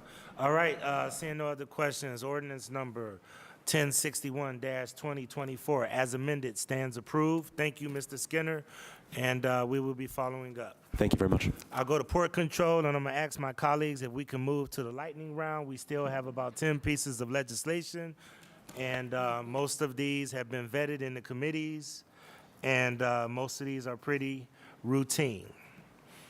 This is ordinance number 1173-2024 by Council Members McCormick, Bishop, Hairston, and Griffin by departmental request and authorizing the Director of Port Control, Public Works, and/or Capital Projects as appropriate to enter into one or more submerged land leases with the State of Ohio and future consent to sublease with various tenants for the submerged land from West 3rd Street to approximately East 49th Street for a term up to 99 years with two 50-year options to renew, exercisable by the Director of Port Control, and to replace, modify, amend, extend, or otherwise adjust existing identified submerged land leases and subleases. Director. Good afternoon, Mr. Chair, Committee. Port Control has this item today to present to you, and I am asking Dennis Kramer, my Assistant Director of Airport Development, to lead our presentation. Thank you. Thank you. Mr. Kramer. Thank you, Mr. Chairman, members of the committee. Well, I want to thank the Waterfront group that just went for us because they kind of set us up for this one. This one it kind of feeds into what you all just saw. What we're looking to do is take some additional lands that are down on the waterfront there and incorporate them into an existing submerged land lease. This is kind of a little bit of a cleanup piece for what you just saw. There are certain parts of down on the lakefront that are currently not under a submerged land lease, and part of what we need to do is to get some of these lands under a submerged land lease. So that is what our piece of legislation is looking to get authority to, is enter into these submerged land leases with the state of Ohio. Just a little bit more background on what a submerged land lease is. It is something we enter into. None of the lake can be owned by any particular entity. The lake can only be leased from the state of Ohio through these submerged land leases. We have a number of submerged land leases down on the lakefront already. And what this piece is doing is adding some additional areas of the lakefront under an existing submerged land lease.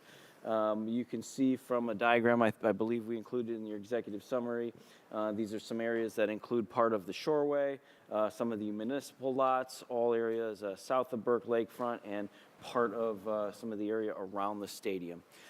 So I will throw it over to Mr. John Hoos if he has anything to add. And he could just add whatever briefly he needs, because it's been through 3 different committees already. So please, if he needs to add something, please. Yeah. Nothing to add. If you have any questions, I'd be happy to Councilman address them. McCormick? Thank you, Mr. Chairman. This was vetted by our committee relieved by our committee, but also vetted through DPS Municipal Services, but our committee relieved it in support. Thank you so much. Councilman Bishop? Yes, Mr. Chairman, we vetted this in Municipal Services Committee. We fully support it. Thank you. Councilman Hairston? All right. So this has been fully vetted and heard in 3 different committees. Seeing no other questions, ordinance number 1173-2024 stands approved. Thank you, guys. Thank you. Appreciate it. Please sign on. Next is ordinance number 990-2024 by Councilmembers Conwell, Hairston, and Griffin. By departmental request, an emergency ordinance authorizing the mayor and commissioner of purchases and supplies to sell certain city-owned property no longer needed for the city's public use located on East 105th Street and Churchill Avenue to the NRP Group or its designee for purposes of residential development. Director. Thank you, Mr. Or Chairman. Commissioner or Mr. Green. Thank you, Mr. Chairman. Members of the committee, good afternoon. This is a request by the department to sell permanent parcel 12001-114 to NRP for the development of Phase 2 of the Davis, which will be a 70-unit, 1, 2, and 3-bedroom low-income housing tax credit project with 68 spaces in the rear, 11 of which will be accessible, and some other amenities. This is the site of the former Harriet Davis CMSD school between Churchill Avenue and Orville Avenue near East 105. The parcels were, once the building was demolished, the parcels were consolidated, then split into 3 different parcels for 3 different phases of work. This will allow the project to move forward with Phase 2. Thank you. This was heard in DPS. Councilman Hairston. Mr. Chair, yes, this has been heard and vetted by DPS, and we ask the committee for passage. Thank you. Is Councilman Conwell in favor? Yes. Yes. All right. Okay, seeing no other questions, ordinance number 990-2024 stands approved. Please sign on. Thank you, Mr. Green.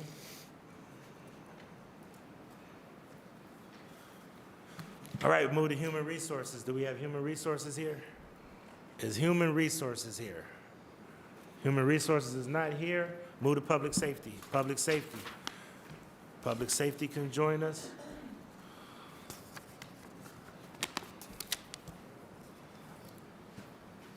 First ordinance is ordinance number 122-2025 by Councilmembers Polinsik and Griffin by departmental request. An emergency ordinance authorizing the Director of Public Safety to apply for and accept a grant from the Ohio Bureau of Workers' Compensation for the purchase of firefighter turnout gloves for the Division of Fire, Department of Public Safety. Director and team. Good afternoon, Chair and council members. As stated, if approved by council, ordinance number 122-2025 would authorize me, the Director of Public Safety, to accept the Ohio Bureau of Workers' Compensation Safety Intervention Grant for firefighter exposure to environmental elements for the purchase of firefighter turnout gloves for the Division of Fire. Department of Public Safety, the grant amount is $15,000, and it requires matching funds of $3,000. We're here to answer any questions you may have. Thank you. Councilman Michael Polensek. Mr. Chairman, my honorable colleagues, we heard this in committee, we discussed it, and we have, it was approved unanimously. Thank you. I do not see any other questions. Therefore, ordinance number 122-2025 stands approved. Thank you. The next ordinance is ordinance number 123-2025 by Councilmembers Polensek and Griffin by departmental request, an emergency ordinance authorizing the Director of Public Safety to apply for and accept a grant from the United States Department of Homeland Security for the fiscal year 24 Assistance to Firefighters Grant Program and authorizing the Director to enter into one or more contracts for 3 air compressors, 35 multi-gas meters, and associated equipment for the Division of Fire, Department of Public Safety. Director. Yes, sir. As stated, if approved by council, the ordinance number, as you just stated, 123-2025, would authorize me to direct public safety to accept a grant from the U.S. Department of Homeland Security for fiscal year 24 Assistant to Firefighters Grant for the purchase of 3 air compressors and related equipment and 35 multi-gas meters and related equipment and installation charges for the Division of Fire. The grant will provide funding for the purchase of 3 air compressors and related equipment. The air compressors will be used for filling self-contained breathing apparatus. This grant also provides funding for 35 multi-gas meters and related equipment and installation charges for the Division of Fire. The grant award amount is $246,761.20 and includes a grant match of $24,676.12 and is for a grant period from June 1st, 2025 to May 31st, 2027. We're here for answer any questions you may have. Thank you. Councilman Michael Polensek. Thank you, Mr. Chairman, honorable colleagues. Again, we heard this in committee, discussed it in detail, and was passed unanimously. All right. Thank you.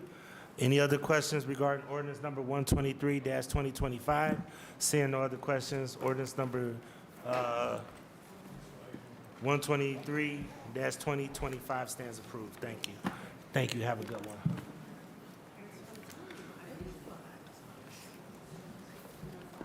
Hold up.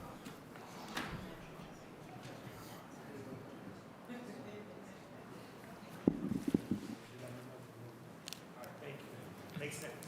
Thank you. All right. Human resources, are they around? I don't see human resources. PIO, if they could come to the table. Coming right down, I'll talk to you. Come in. Yeah, these are the council. All right, this is ordinance number 43-2025, as amended by council members Bishop, Polensek, and Griffin by departmental request.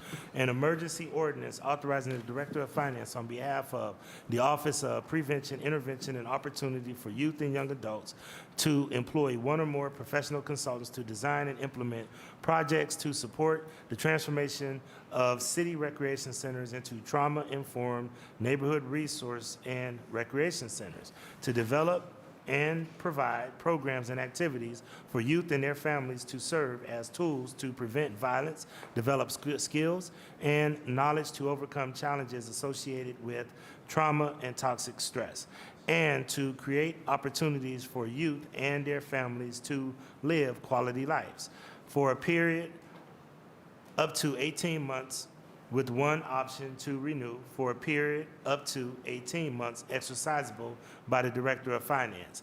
And I will read the amendment. The amendment states, there is no legal objection to this legislation if amended as follows.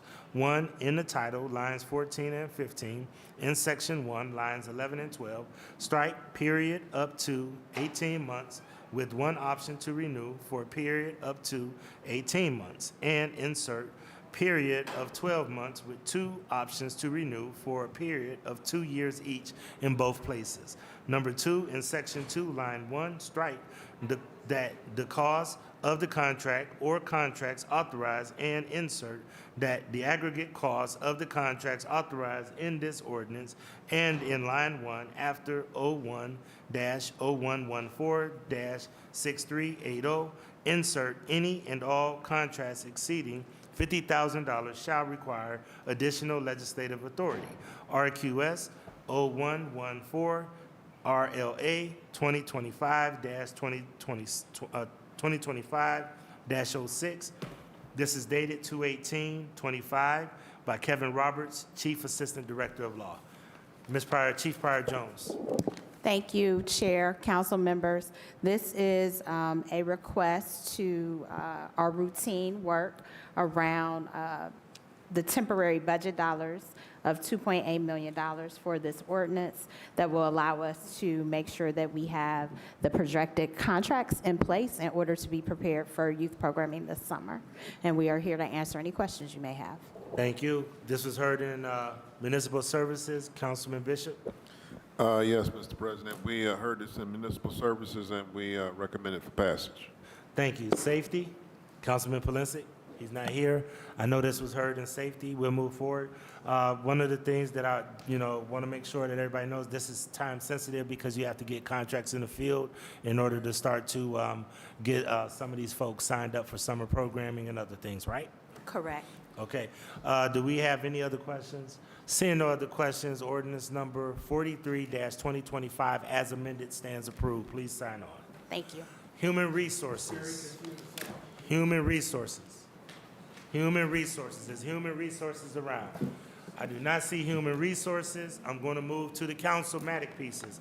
The first piece is resolution number 236-2025 by council members Griffin, Polinsky, and House Jones, an emergency resolution declaring April 2025 Child Abuse Prevention Month. Do we have any discussion regarding resolution number 236-2025? Mr. Chair, can you please add me?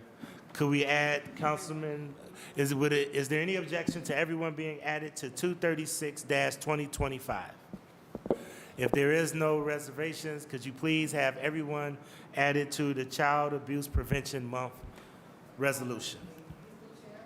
Yes. Everyone in the Finance Committee, because I didn't get clearance from the whole body on the floor.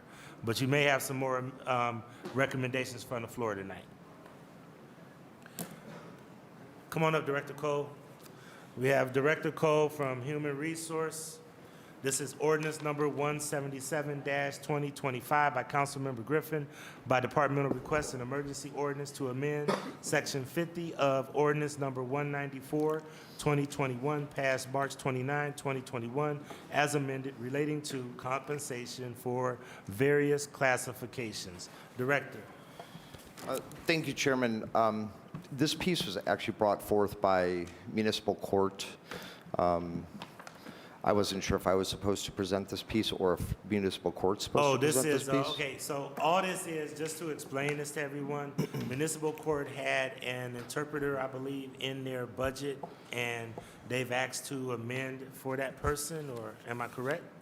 To the chair, I believe there's adjustments to all, if not most, of the classifications from Muni Court. So this is basically Muni Court updating their classifications? Correct. Okay. Any questions regarding municipal court updating their classifications? Ordinance number 177-2025. Seeing no questions, ordinance number 177-25 stands approved. Thank you, Director Cole. Appreciate it. Thank you. All right, move back to the council ordinances. The second one is resolution number 252-2025 by Councilmembers Starr, House, and Griffin, an emergency resolution strongly opposing Senate Bill 1 and urging the House of Representatives to defeat this bill that will prohibit diversity, equity, and inclusion efforts at Ohio's public universities and higher education. This is basically council registering its voice and speaking out against the ban and the attack on DEI that's taking place in public universities. Does anybody have any questions? Mr. President. Councilman Kevin Bishop. Mr. President, can you add me to this resolution? Councilwoman, Ms. Jimenez, could you please add Councilman Bishop? Would anyone else want to be added to this resolution? Councilman McCormick, Councilwoman Santana, Councilman Casey, Councilman, okay? Hairston. I believe that's all that would like to be added to it as of right now, okay? All right, thank you. Please sign on.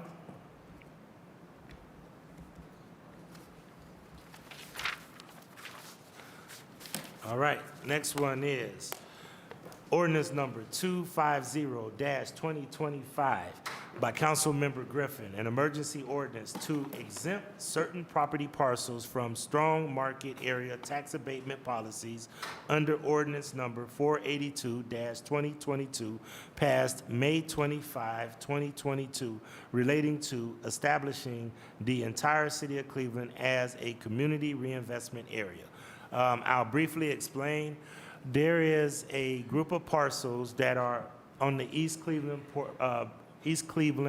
border with the city of Cleveland. You can only get to these parcels by coming in from the city of East Cleveland. It is on the eastern portion of Lakeview Cemetery. Unbeknownst to many people, they don't know that that is actually part of the city of Cleveland. There's approximately 15 or so homes there. There is a project that a group of people have been working on from a nonprofit community, actually the land bank, to work on doing renovations to those homes in those areas, as well as building new homes in that area.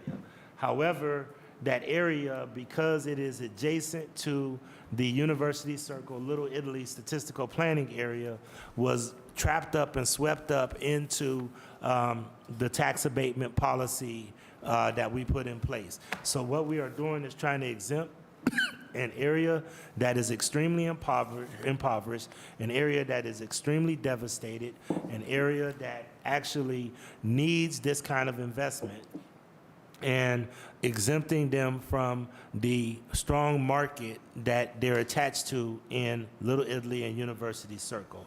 You might have read the recent stories about East Cleveland and the adjacent areas being the most impoverished in the country, and this is one of the things that we're trying to do to strengthen that small area right in that area, which is only about 3 streets and the upper portion, in order to exempt that area so that these homes, as well as these new homes, can receive 100% tax abatement.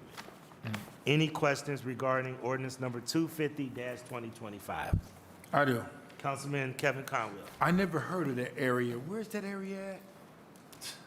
You know exactly what it's Penrose, Brightwood, Longview, and You know I know that area. Okay. It does need help, and you narrated it right. Is that the county land bank that's working with them? Is that Yes, part of the the project, county land sir? bank is working on a project to renovate homes and also build new homes in that area, as well as new roads and other things in that specific parcel. Yeah, you would think when you go through there, you kind of like feel that it's East Cleveland, but however, it's not. It's really Cleveland. You narrated it well.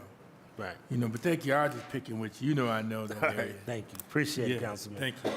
All right. Seeing no other questions, ordinance number 250-2025 stands approved. I will caution everyone, be very, very careful as we move forward with any of those kind of special carve-outs.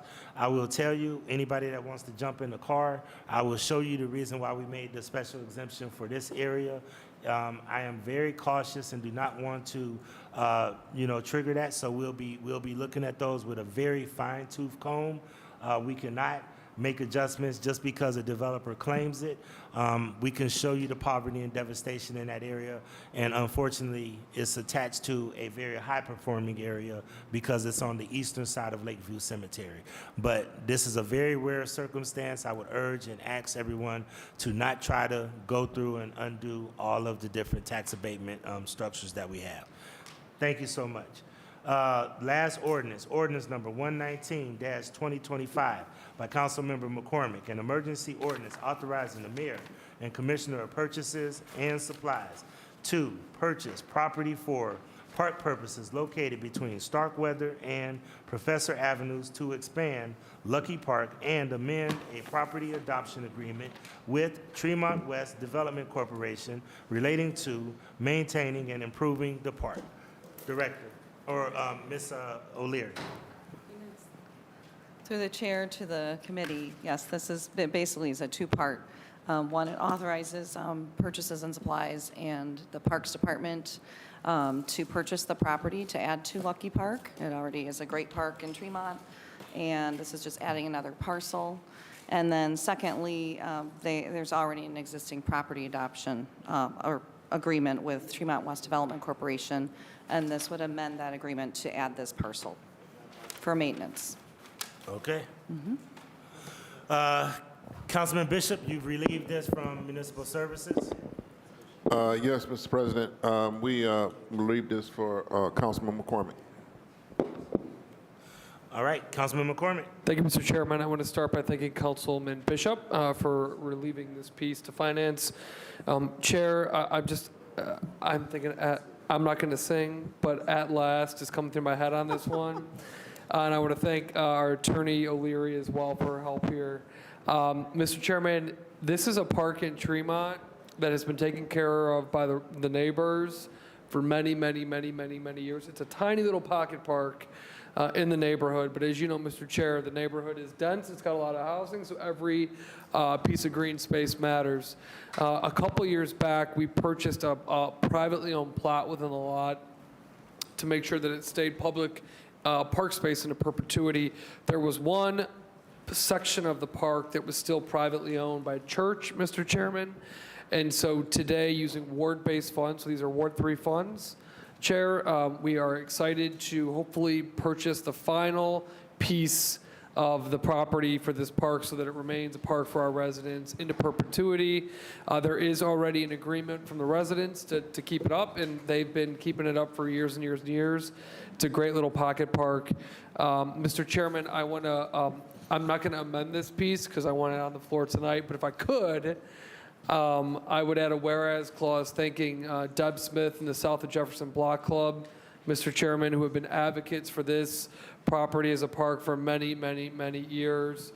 She's one of my neighborhood leaders, Mr. President, and she has done an incredible job of galvanizing the community to help support this park. So again, thank you, Councilman Bishop, for your support. And again, this is using Ward 3 funds, so this is not coming out of any general funds. And I know our neighborhood in Tremont, Mr. President, is going to be very happy to see this final piece come through. And I want to make sure that we do a celebration. Make sure you're there, Mr. President, as well as Councilman Bishop, anybody else with the neighborhood. When we finally get this done, I know they'll be happy. Thank you, Chair. Thank you so much. Seeing no other questions, ordinance number 119-2025 stands approved. Please sign on. I believe that is it for legislation. That being said, this Committee of Finance, Diversity, Equity, and Inclusion is adjourned until the next call of the chair. Remember, we are all going to be out next Monday, and therefore the next Finance Committee meeting will be the following Monday, which will actually be Monday, March the 17th. Thank you.